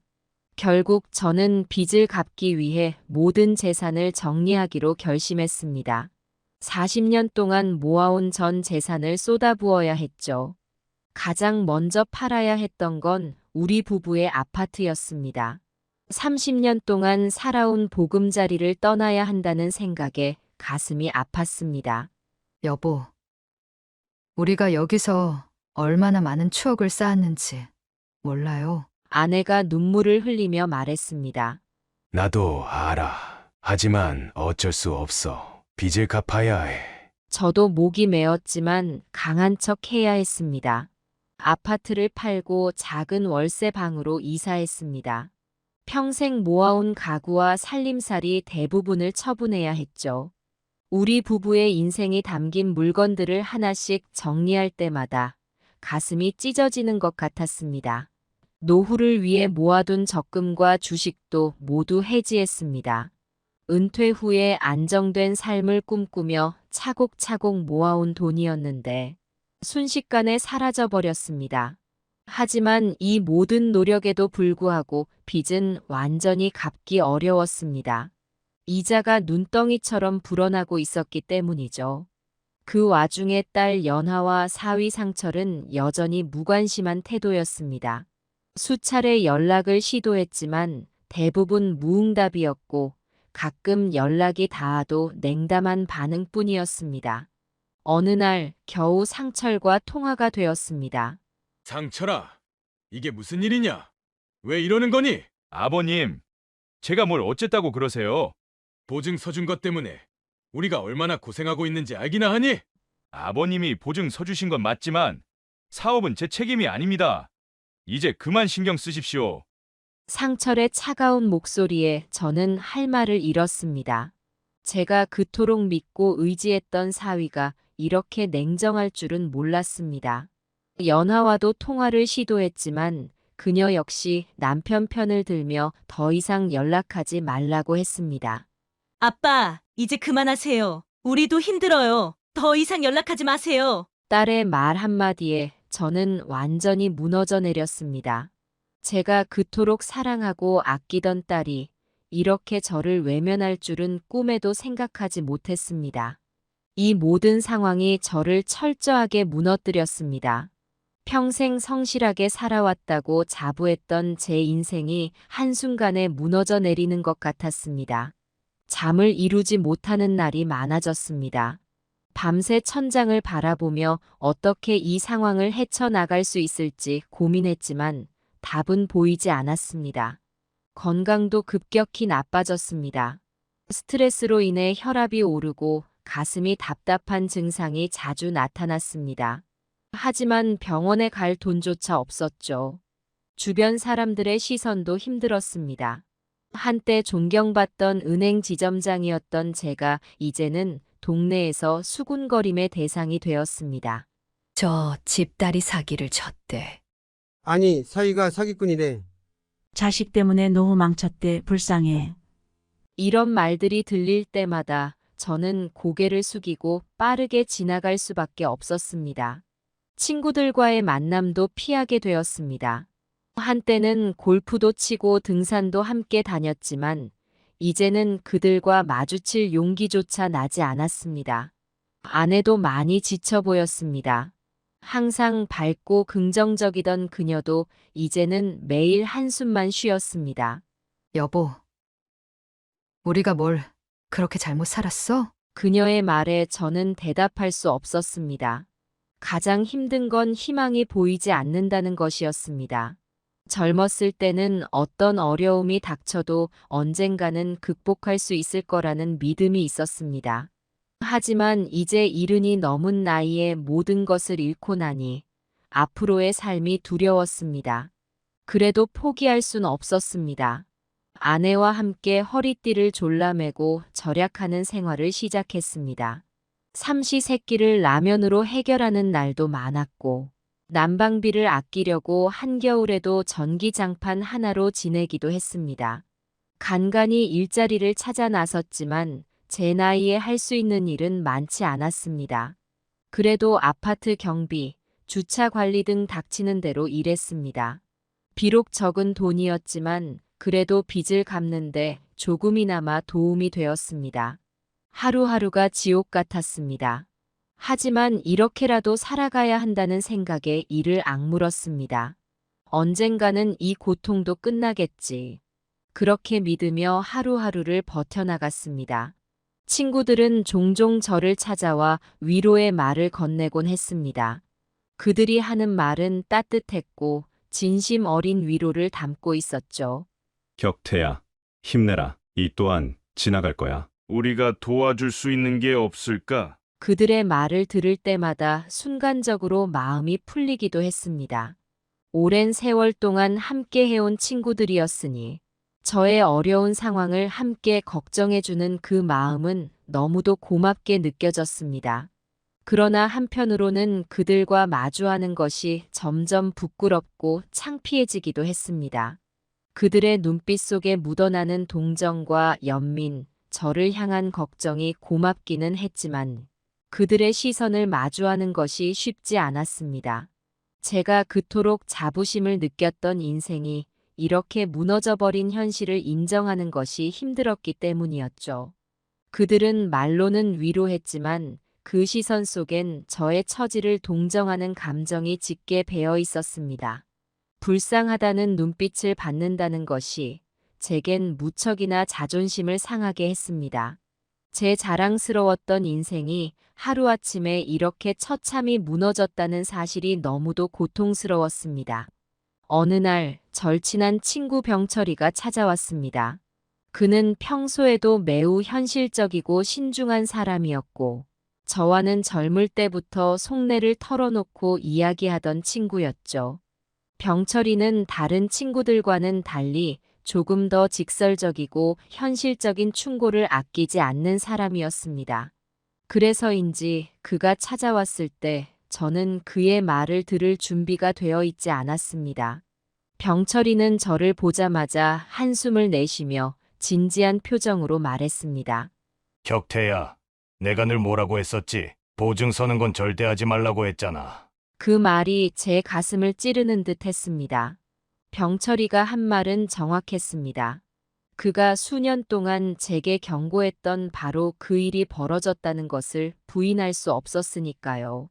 저는 아무 말도 하지 못한 채 고개를 숙였습니다. 친구의 말이 너무도 뼈아프게 느껴졌기 때문이죠. 병철이는 이어서 말했습니다. 특히 가족이라고 해서 함부로 보증 서면 안 된다고 했잖아. 아무리 딸이고 사위라고 해도 세상은 그렇게 간단하지 않아. 그 말에 저는 무슨 말을 해야 할지 몰랐습니다. 그가 틀리지 않았다는 걸 알고 있었지만 그 사실을 인정하는 것이 너무도 고통스러웠기 때문입니다. 저는 그때까지도 딸과 사위를 완전히 믿고 있었고 그들이 나를 배신할 거라고는 꿈에도 생각하지 못했습니다. 병철이는 저를 향해 가슴 아픈 현실을 다시 한번 상기시켜 주었습니다. 격태야, 내가 예전부터 말했잖아. 가족끼리일수록 더 신중해야 한다고. 가족이라는 이유만으로 모든 걸 믿으면 안 된다고. 그의 말은 차가웠지만 사실이었습니다. 그때의 저는 가족인데 무슨 문제가 생기겠냐는 순진한 생각에 사로잡혀 있었던 겁니다. 딸과 사위는 결코 저를 배신하지 않을 것이라는 굳은 믿음으로 저는 친구들의 충고를 흘려들었습니다. 알아. 너 말이 맞았어. 저는 힘없이 대답했습니다. 병철이의 말이 옳다는 걸 인정할 수밖에 없었습니다. 그가 옳았고 저는 너무 순진했습니다. 병철이는 제 손을 가만히 잡으며 말했습니다.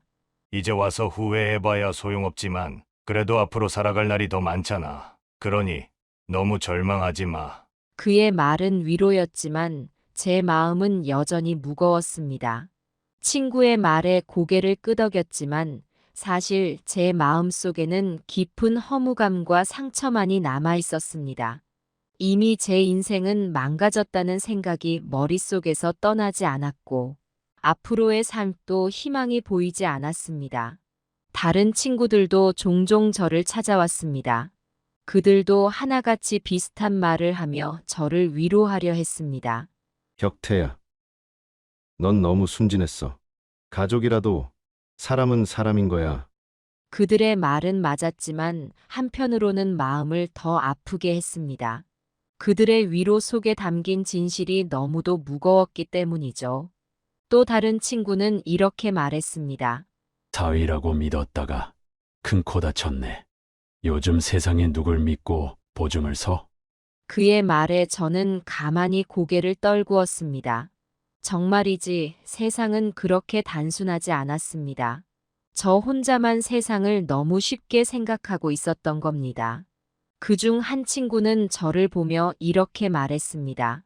세상이 그렇게 만만한 줄 알았어? 가족이라도 믿지 못할 사람이 있지. 그 말은 뼈를 때리는 충고였습니다. 맞습니다. 제가 너무 순진했고 세상을 몰랐습니다. 가족이라는 이름 하나만 믿고 그들이 저를 배신하지 않을 것이라 확신했던 제 자신이 미웠습니다. 그 결과 저는 딸과 사위에게 속았고 그들의 이기심과 무책임함에 의해 제 인생은 완전히 망가져 버렸습니다. 가족이라는 이름 뒤에 숨은 그들의 진짜 모습을 이제야 깨닫게 된 저는 뒤늦은 후회 속에 빠져 있었습니다. 이렇듯 친구들의 위로는 고마웠지만 그들의 말이 제 마음을 더 아프게 만들었습니다. 제 자신이 너무 순진했다는 사실을 인정하는 것, 그리고 이제는 아무것도 돌이킬 수 없다는 현실을 받아들이는 것이 그때의 저에게는 너무도 힘든 일이었습니다. 그 후 우리 부부의 삶은 하루하루가 고통이었습니다. 아침에 눈을 뜨는 순간부터 잠들 때까지 매 순간이 괴로웠습니다. 노인정에서 시간을 보내거나 집에 갇혀 지내는 날이 많아졌습니다. 노인정에서도 구석에 앉아 혼자 시간을 보냈습니다. 다른 노인들과 어울리고 싶었지만 제 처지가 부끄러워 말을 걸 용기가 나지 않았습니다.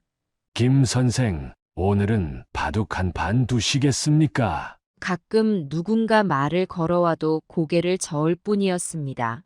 집에 있을 땐 끊임없이 과거를 회상했습니다. 행복했던 시절, 딸 연화가 어렸을 때의 모습, 상철이와 처음 만났던 날. 그 추억들이 제 마음을 더욱 아프게 했습니다. 빚을 갚느라 생활비조차 빠듯했습니다. 한 끼 식사를 걸러야 할 때도 많았고, 겨울엔 난방비를 아끼려고 전기장판 하나로 버텼습니다. 약값을 아끼려고 필수적인 약만 겨우 먹었습니다. 건강은 급격히 나빠졌습니다. 스트레스로 인한 불면증에 시달렸고 혈압도 불안정했습니다. 가슴 통증이 자주 찾아왔지만 병원에 갈 엄두를 내지 못했습니다. 가족의 배신감은 제 마음을 갉아먹었고 분노가 점차 커져갔습니다. 어떻게 자식이 부모한테 이럴 수 있지? 내가 너희를 어떻게 키웠는데? 연화와 상철은 우리의 안부를 묻기는커녕 오히려 무시하는 태도를 보였습니다. 명절에 보낸 문자 메시지도 읽지 않았고 전화도 받지 않았습니다. 한 번은 그들의 집 앞까지 찾아갔습니다. 하지만 문은 열리지 않았고 오히려 경비실에서 연락이 와 우리를 내쫓았습니다. 저기 주인분께서 나가라고 하십니다. 그 말을 듣는 순간 가슴이 찢어지는 것 같았습니다. 마을 사람들도 이제는 우리를 동정의 눈으로만 바라보았습니다. 저분들이 딸한테 사기 당했대. 아이고, 불쌍해서 어찌. 이런 소리가 들릴 때마다 고개를 푹 숙인 채 빠르게 지나갔습니다. 매일 밤 악몽에 시달렸습니다. 꿈에서 연화와 상철이 우리를 조롱하며 웃는 모습을 보곤 했습니다. 그럴 때마다 식은땀을 흘리며 깨어났고 다시 잠들지 못했습니다. 아내도 많이 힘들어했습니다. 한때 활기차고 밝았던 그녀의 모습은 온데간데 없고 매일 한숨만 쉬는 모습을 보는 것이 저를 더욱 괴롭게 했습니다. 여보, 우리가 뭘 그렇게 잘못 살았어? 그녀의 물음에 저는 대답할 수 없었습니다. 시간이 지나도 상황은 나아지지 않았습니다. 오히려 점점 더 악화되어 갔습니다. 빚은 줄어들지 않았고 건강은 더욱 나빠졌습니다. 이웃들의 시선도 점점 차가워졌습니다. 처음엔 동정이라도 해주던 사람들이 이제는 우리를 귀찮아하는 듯 했습니다. 또 저 영감탱이들이 와서 한숨만 쉬고 있네. 이런 말들이 들릴 때마다 가슴이 아팠습니다. 그래도 포기할 순 없었습니다. 아직 숨 쉬고 있다는 것, 그것만으로도 감사해야 한다고 스스로를 다독였습니다. 언젠가는 이 고통의 시간도 지나가리라 믿으며 하루하루를 버텼습니다. 하지만 그 언젠가가 언제 올지, 과연 올 수 있을지, 그 불확실한 미래를 향해 걸어가는 매 순간이 고통이었습니다. 시간이 흐를수록 저는 단순히 제가 피해자가 아니라는 생각이 들었습니다. 처음에는 실수였겠지, 어쩌다 그렇게 된 거겠지라고 생각했습니다. 하지만 점점 그게 아니라는 확신이 들기 시작했습니다. 연화와 상철, 그들은 단순한 실수로 이런 일을 저지른 게 아니었습니다. 의도적으로 저를 이용한 것이었죠. 그 생각이 들자 가슴속에서 분노가 치밀어 올랐습니다. 이대로 당하고만 있을 수는 없다. 어느 날 문득 그런 생각이 들었습니다. 상철의 사업은 실패했다고 하지만 제가 알기로는 그의 재산이 아직 꽤 남아 있었습니다. 은행에서 오랫동안 일했던 경험을 살려 조금 알아본 결과였죠. 그들이 저를 속이고 빼돌린 돈이 어딘가에 숨겨져 있다는 확신이 들었습니다. 복수를 결심하고 나니 마음이 조금은 편해졌습니다. 이제 더 이상 피해자로 머물러 있지 않겠다는 다짐이 제게 힘을 주었습니다. 먼저 법적 대응을 준비하기 시작했습니다. 집 근처에서 변호사를 만나 상담을 받고 어떤 방식으로 소송을 제기할 수 있을지 알아봤습니다. 동시에 증거 수집에도 착수했습니다. 상철이 사업 계획서를 제출할 때 썼던 서류들, 은행 대출 관련 서류, 그리고 그동안의 통화 기록 등을 꼼꼼히 모았습니다. 옛 은행 동료들의 도움을 받아 계좌 내역도 조사했습니다. 하지만 법적 대응만으로는 부족하다고 느꼈습니다. 그들에게 제대로 된 대가를 치르게 하고 싶었습니다. 그래서 다른 방법들도 고민하기 시작했습니다. 상철의 회사 동료들에게 연락해 내부 정보를 얻으려 했고, 그의 주변 사람들에게도 접촉해 약점을 찾으려 했습니다. 놀랍게도 많은 사람들이 그들의 문제점을 알고 있었습니다. 김 선생님, 사실 저도 상철 씨가 의심스러웠습니다. 회사 자금을 개인적으로 유용한 정황이 있어요. 상철의 전 직장 동료가 알려준 정보였습니다.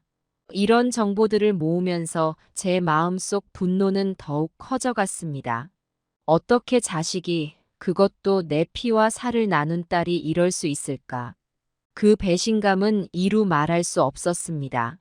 복수 계획을 세우는 동안 저는 잠도 제대로 자지 못했습니다.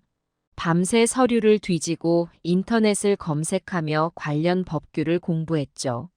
아내는 걱정스러운 눈으로 저를 바라보았지만 말리지는 않았습니다. 여보, 건강 챙기면서 해요. 당신 쓰러지면 누가 이 일을 해내겠어요? 아내의 말에 저는 고개를 끄덕였습니다. 어느 날 우연히 상철을 길에서 마주쳤습니다. 그는 저를 보자마자 도망치듯 달아났죠. 그 모습을 보며 저는 더욱 확신했습니다. 반드시 너희를 무릎 꿇게 만들겠다. 법적 대응을 준비하면서 동시에 다른 방법들도 구상했습니다. 그들의 평판을 망가뜨리는 것도 하나의 방법이 될 수 있다고 생각했습니다. 하지만 너무 과하게 나가면 오히려 제게 불리해질 수 있다는 걸 알고 있었기에 신중하게 접근하기로 했습니다. 복수 계획을 세우면서 제 마음 한편에선 슬픔이 가시지 않았습니다.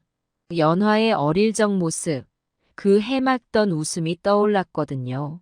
하지만 그 추억이 떠오를 때마다 더욱 분노가 치밀었습니다. 너가 어떻게 아버지에게 이럴 수 있니? 눈물을 흘리며 중얼거렸습니다. 그렇게 어느 정도 시간이 지나고 드디어 모든 준비가 끝났습니다. 증거도 충분히 모았고 법적 대응 절차도 마쳤습니다. 이제 그들에게 반격을 가할 시간이었습니다. 여보, 이제 시작이야. 아내의 손을 꼭 잡으며 말했습니다. 저는 이제 더 이상 약한 모습으로 당하고만 있지 않을 것입니다. 그들이 저에게 준 고통의 몇 배로 되갚아 줄 것입니다. 이것은 단순한 복수가 아닙니다. 정의를 바로 세우는 일이라고 저는 믿습니다. 앞으로의 싸움이 쉽지 않을 거란 걸 알고 있습니다. 하지만 이미 모든 것을 잃은 제게는 두려울 게 없었습니다. 오히려 이 싸움이 제 인생에 새로운 의미를 부여해 주는 것 같았습니다. 이제 공은 그들에게 넘어갔습니다. 과연 그들이 어떤 반응을 보일지, 어떻게 변명할지 궁금했습니다. 하지만 한 가지 확실한 건 제가 절대 물러서지 않겠다는 것입니다. 변호사를 찾아가기로 한 날, 저는 아침 일찍 일어났습니다. 오랜만에 정장을 차려입고 넥타이를 맸습니다. 거울 속 제 모습은 피곤해 보였지만 눈빛만은 결연했습니다. 갔다 올게. 아내에게 인사를 하고 집을 나섰습니다. 변호사 사무실로 가는 길, 제 마음은 복잡했습니다. 이제 정말 돌이킬 수 없는 강을 건너는 것 같았습니다. 하지만 후회는 없었습니다. 이것이 제가 가야 할 길이라고 믿었습니다. 확실하게 이겨야 된다는 생각으로 저번에 상담받았던 집 근처 말고 좀 더 큰 이름 있는 법무법인을 찾았습니다. 도착해서 문을 열고 들어갔습니다. 김혁태입니다. 약속 시간에 왔습니다. 비서가 저를 안내해 변호사와 마주 앉았습니다. 김 선생님, 오늘 어떤 이야기를 하러 오셨는지 들어보겠습니다. 변호사의 말에 저는 깊은 숨을 내쉬고 이야기를 시작했습니다. 제 상황을 낱낱이 설명했습니다. 딸과 사위에게 보증을 서준 일, 그들이 저를 속인 과정, 그리고 제가 겪은 고통까지 모든 것을 말씀드렸습니다. 변호사는 제 이야기를 주의 깊게 들으며 메모를 했습니다. 그리고 제 설명이 끝나자 고개를 끄덕였습니다. 김 선생님, 상철 씨와 연아 씨의 행위는 분명 법적으로 문제가 있습니다. 사기죄로 볼 수 있는 여지가 충분해 보이네요. 변호사의 말에 제 가슴이 뛰기 시작했습니다. 그럼 소송을 제기할 수 있다는 말씀이신가요? 네, 충분히 가능합니다. 민사소송으로 손해배상을 청구할 수 있고 형사고발도 고려해 볼 만합니다. 변호사의 말에 안도감과 동시에 두려움이 밀려왔습니다. 이제 정말 그들과 법정에서 맞서야 한다는 현실감이 들었습니다. 어떻게 하면 좋을까요? 제 질문에 변호사는 구체적인 방법들을 설명해 주었습니다. 변호사와의 상담을 마치고 나오면서 저는 결심했습니다. 그동안 받은 피해를 법적으로 처리하기로 한 것입니다. 상철과 연화를 상대로 민사소송을 제기하기로 했습니다. 집으로 돌아오는 길, 많은 생각이 스쳐 지나갔습니다. 과연 이게 옳은 선택일까? 가족을 상대로 소송을 한다는 게 말이 되는 걸까? 하지만 이내 마음을 다잡았습니다. 이것이 제 인생을 되찾는 유일한 길이라고 믿었습니다. 집에 도착하자 아내가 걱정스러운 얼굴로 저를 맞이했습니다. 어떻게 됐어? 소송을 제기하기로 했어. 제 말에 아내는 잠시 말을 잃었다가 이내 고개를 끄덕였습니다. 알겠어요. 당신 뜻대로 하세요. 끝까지 함께 할게요. 그날 밤 저는 오랜만에 편히 잠들 수 있었습니다. 비록 앞으로의 길이 험난하겠지만 이제 더 이상 피해자로 머물러 있지 않아도 된다는 안도감 때문이었을 겁니다. 다음 날부터 본격적인 소송 준비가 시작되었습니다. 변호사와 함께 소장을 작성하고 증거 자료들을 정리했습니다. 매일 밤늦게까지 서류와 씨름하는 날들이 이어졌습니다. 주변 사람들의 반응은 제각각이었습니다. 어떤 이들은 저를 지지해 주었고 또 다른 이들은 만류했습니다. 격태야. 그래도 자식인데 법정까지 가야 되나? 친구 병철이의 말에 저는 고개를 들어 단호하게 대답했습니다. 더 이상 물러설 곳이 없어. 이게 내 인생을 되찾는 유일한 길이야. 많은 사람들이 가족을 상대로 소송까지 해야 하느냐고 말렸지만 저는 흔들리지 않았습니다. 오히려 그들에게 제대로 된 대가를 치르게 하는 것이 제 인생을 다시 찾는 길이라 믿었습니다. 드디어 소장을 제출하는 날이 왔습니다. 법원 앞에 서서 잠시 망설였지만 이내 마음을 다잡고 안으로 들어갔습니다. 소장을 접수하는 순간 이제 정말 돌이킬 수 없는 강을 건넜다는 생각이 들었습니다. 이제 공은 연하와 상철에게 넘어갔습니다. 그들이 어떤 반응을 보일지, 어떻게 대응해 올지 궁금했습니다. 하지만 한 가지 확실한 건 제가 절대 물러서지 않겠다는 것입니다. 이것이 제 인생의 마지막 싸움이 될지도 모릅니다. 하지만 저는 후회 없이 최선을 다할 것입니다. 그들에게 제대로 된 대가를 치르게 하고 제 인생을 되찾을 때까지 멈추지 않을 것입니다. 소장이 접수되고 얼마 지나지 않아 법원에서 첫 변론 기일 통지서가 왔습니다. 그 편지를 받아들고 있자니 현실감이 밀려왔습니다. 이제 정말 그들과 법정에서 맞서야 한다는 사실에 가슴이 뛰었습니다. 변호사는 저를 안심시켰습니다. 김 선생님, 우리가 준비한 증거들이 충분합니다. 걱정 마세요. 그의 말에 용기를 얻었지만 여전히 불안했습니다. 첫 변론 기일 전날 밤 잠을 이루지 못했습니다. 머릿속으로 계속해서 내일 있을 상황들을 그려보았습니다.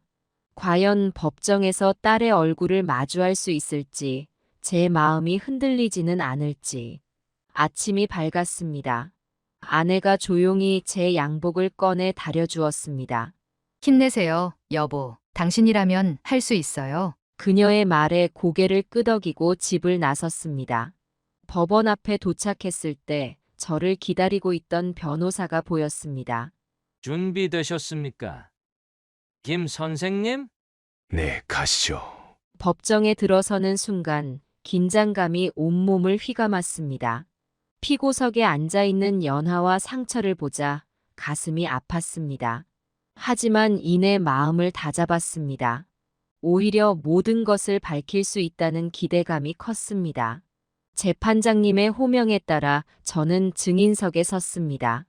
떨리는 마음을 가라앉히고 천천히 말을 시작했습니다. 존경하는 재판장님, 그리고 배심원 여러분, 제가 오늘 이 자리에 선 이유를 말씀드리겠습니다. 저는 처음 상철에게 보증을 서주게 된 과정부터 이야기를 시작했습니다. 딸을 위해 사위를 믿고 했던 선택이었다고 말씀드렸습니다.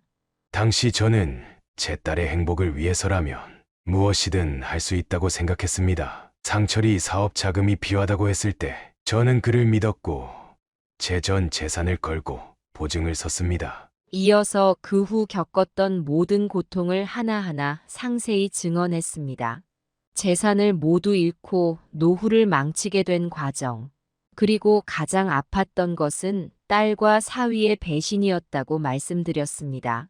그들은 제 신뢰를 완전히 배신했습니다. 돈을 빼돌리고 저를 기만했습니다. 부모를 이용해 이득을 취하고 버린 것입니다. 제 증언이 끝나고 상철과 연하 측 변호사의 반대 신문이 시작되었습니다. 그들은 끝까지 자신들의 책임을 부인하려 했습니다.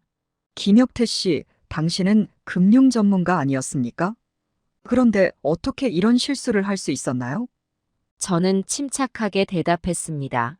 네, 저는 금융 전문가였습니다. 하지만 그 전에 한 인간이었고 아버지였습니다. 딸을 사랑하는 마음에 판단이 흐려졌던 것 같습니다. 변호사는 계속해서 저를 몰아세웠지만 저는 흔들리지 않고 진실만을 말했습니다. 재판은 여러 차례 이어졌고 매번 새로운 증거와 증언들이 제시되었습니다. 상철과 연화는 끝까지 자신들의 책임을 인정하지 않았지만 증거들은 그들의 거짓말을 하나씩 밝혀갔습니다. 마지막 변론을 앞두고 저는 다시 한번 마음을 다잡았습니다. 이제 모든 것을 내려놓고 진실만을 말하리라 다짐했습니다. 존경하는 재판장님, 그리고 배심원 여러분, 저는 오늘 이 자리에서 진실만을 말씀드렸습니다. 제가 원하는 것은 단순한 금전적 보상이 아닙니다. 저는 정의가 바로 서기를 원합니다. 그리고 제 딸과 사위가 자신들의 잘못을 깨닫고 진정으로 반성하기를 바랍니다. 제 마지막 말이 끝나고 법정은 잠시 침묵에 빠졌습니다. 그리고 얼마 후 드디어 판결의 순간이 왔습니다. 본 법원은 원고 김혁태의 주장을 인정하여 피고 이상철, 김연화에게 15억 원의 손해배상금 지급을 명합니다. 순간 제 귀를 의심했습니다. 정말 제가 이긴 건가요? 또한 피고들의 행위가 사회적 물의를 일으켰음을 감안하여 도의적 책임을 물어 추가로 2억 원의 위자료 지급을 명합니다. 법정 안이 술렁이기 시작했습니다. 저도 모르게 눈물이 흘렀습니다. 상철과 연화는 넋이 나간 듯 서 있었습니다. 그들의 변호사가 항소를 준비하겠다고 했지만 이미 판사는 자리를 떠난 후였습니다. 법정을 나서는 순간 취재진들이 몰려왔습니다. 김혁태 씨, 소감 한 말씀 해주세요. 저는 잠시 생각하다 입을 열었습니다. 저는 단순히 돈을 되찾기 위해 이 싸움을 한 것이 아닙니다. 부모를 속이고 배신한 자식들에게 그들의 잘못을 깨닫게 해주고 싶었습니다. 이번 판결로 그들이 진정으로 반성하고 올바른 길로 돌아오길 바랍니다. 그날 이후 제 이야기는 신문을 통해 많은 곳에 알려지게 되었습니다. 많은 사람들이 저에게 지지와 응원의 메시지를 보내주었습니다. 상철과 연화는 사회적으로 큰 비난을 받았습니다. 그들의 회사는 문을 닫았고 지인들도 등을 돌렸다고 합니다. 판결 이후 저는 배상금을 받았습니다. 하지만 그것보다 더 큰 만족은 자신을 배신한 사람들에게 철저한 대가를 치르게 했다는 사실이었습니다. 처음에는 이 모든 과정이 제게도 고통스러웠습니다. 딸과 사위를 법정에 세우고 그들의 잘못을 만천하에 드러내는 것이 쉬운 일은 아니었습니다. 하지만 이제는 그 모든 것이 필요한 과정이었다고 믿습니다. 정의를 바로 세우고 제 인생을 되찾기 위해 꼭 필요했던 여정이었던 것입니다. 상철과 연화를 완전히 끊었습니다.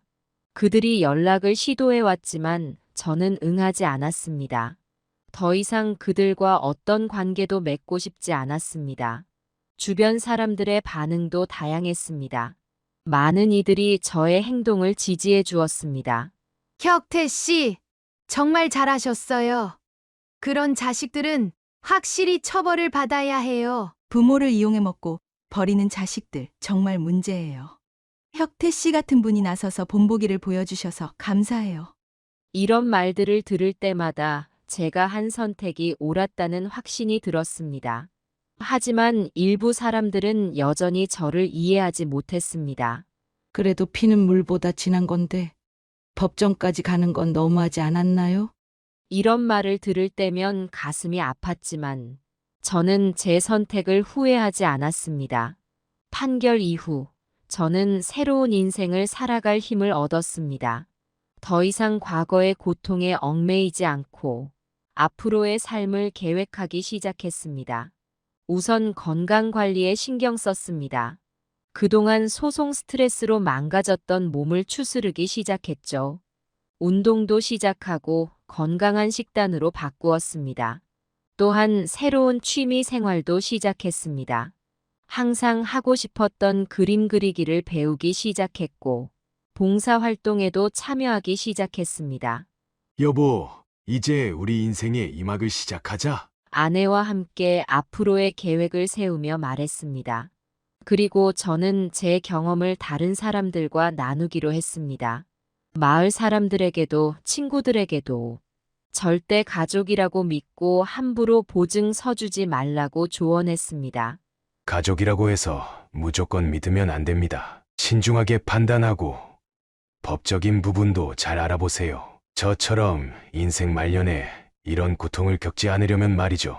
많은 사람들이 제 이야기를 듣고 깊은 생각에 잠겼습니다. 어떤 이들은 저를 찾아와 상담을 요청하기도 했습니다. 김 선생님, 저도 비슷한 상황에 처해 있어요. 어떻게 해야 할지 모르겠어요. 이런 분들에게 저는 제 경험을 바탕으로 조언을 해주었습니다.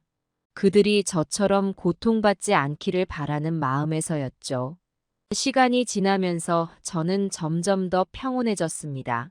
과거의 아픔은 여전히 가슴 한편에 남아있지만 이제는 그것을 받아들이고 앞으로 나아갈 수 있게 되었습니다. 때로는 연하와 상철이 생각나기도 합니다. 그들이 어떻게 살고 있는지, 정말로 자신들의 잘못을 깨달았는지 궁금할 때도 있습니다. 하지만 저는 더 이상 그들에게 얽매이지 않습니다. 제 인생은 이제 새로운 장을 향해 나아가고 있으니까요. 가끔 동네 노인정에 가면 사람들이 제 이야기를 꺼냅니다. 격태 씨 덕분에 우리도 조심하게 됐어요. 자식들 얘기만 듣고 그냥 보증 서줄 뻔했다니까요. 이런 말을 들을 때면 제가 겪은 고통이 헛되지 않았다는 생각이 듭니다. 이제 저는 매일 아침 새로운 희망을 안고 일어납니다. 아내와 함께 산책을 하고 동네 주민들과 대화를 나누며 평화로운 노후를 보내고 있습니다. 물론 가끔은 우울한 감정이 찾아오기도 합니다. 딸의 결혼식 때 찍은 가족 사진을 보면 여전히 가슴이 아프기도 하죠. 하지만 그때마다 저는 스스로에게 말합니다. 이제 그만 과거는 놓아주자. 내 인생은 여기서 끝나지 않았어. 그렇게 하루하루를 보내다 보니 어느새 제 삶에 웃음이 돌아오기 시작했습니다. 이제 저는 다시는 같은 실수를 하지 않겠다고 다짐합니다. 그리고 제 경험이 다른 이들에게 작은 교훈이 되기를 바랍니다. 인생은 때로 우리가 예상치 못한 방향으로 흘러갑니다. 하지만 중요한 건 그 흐름에 휩쓸리지 않고 끝까지 자신의 삶을 지켜내는 것이라고 믿습니다. 제 이야기가 여러분께 어떤 의미로 다가갔는지 모르겠습니다. 하지만 제 경험이 누군가에게는 경고가, 또 다른 이에게는 위로가 되었기를 바랍니다. 앞으로도 저는 제 삶을 소중히 여기며 살아갈 것입니다. 그리고 기회가 될 때마다 제 이야기를 나누며 다른 이들이 저와 같은 실수를 반복하지 않도록 도울 것입니다. 마지막으로 드리고 싶은 말씀이 있습니다. 가족은 소중합니다. 하지만 그렇다고 해서 맹목적인 신뢰를 보내서는 안 됩니다. 건강한 관계는 서로를 존중하고 이해하는 데서 시작됩니다. 여러분의 인생에 행복과 평화가 가득하기를 바랍니다.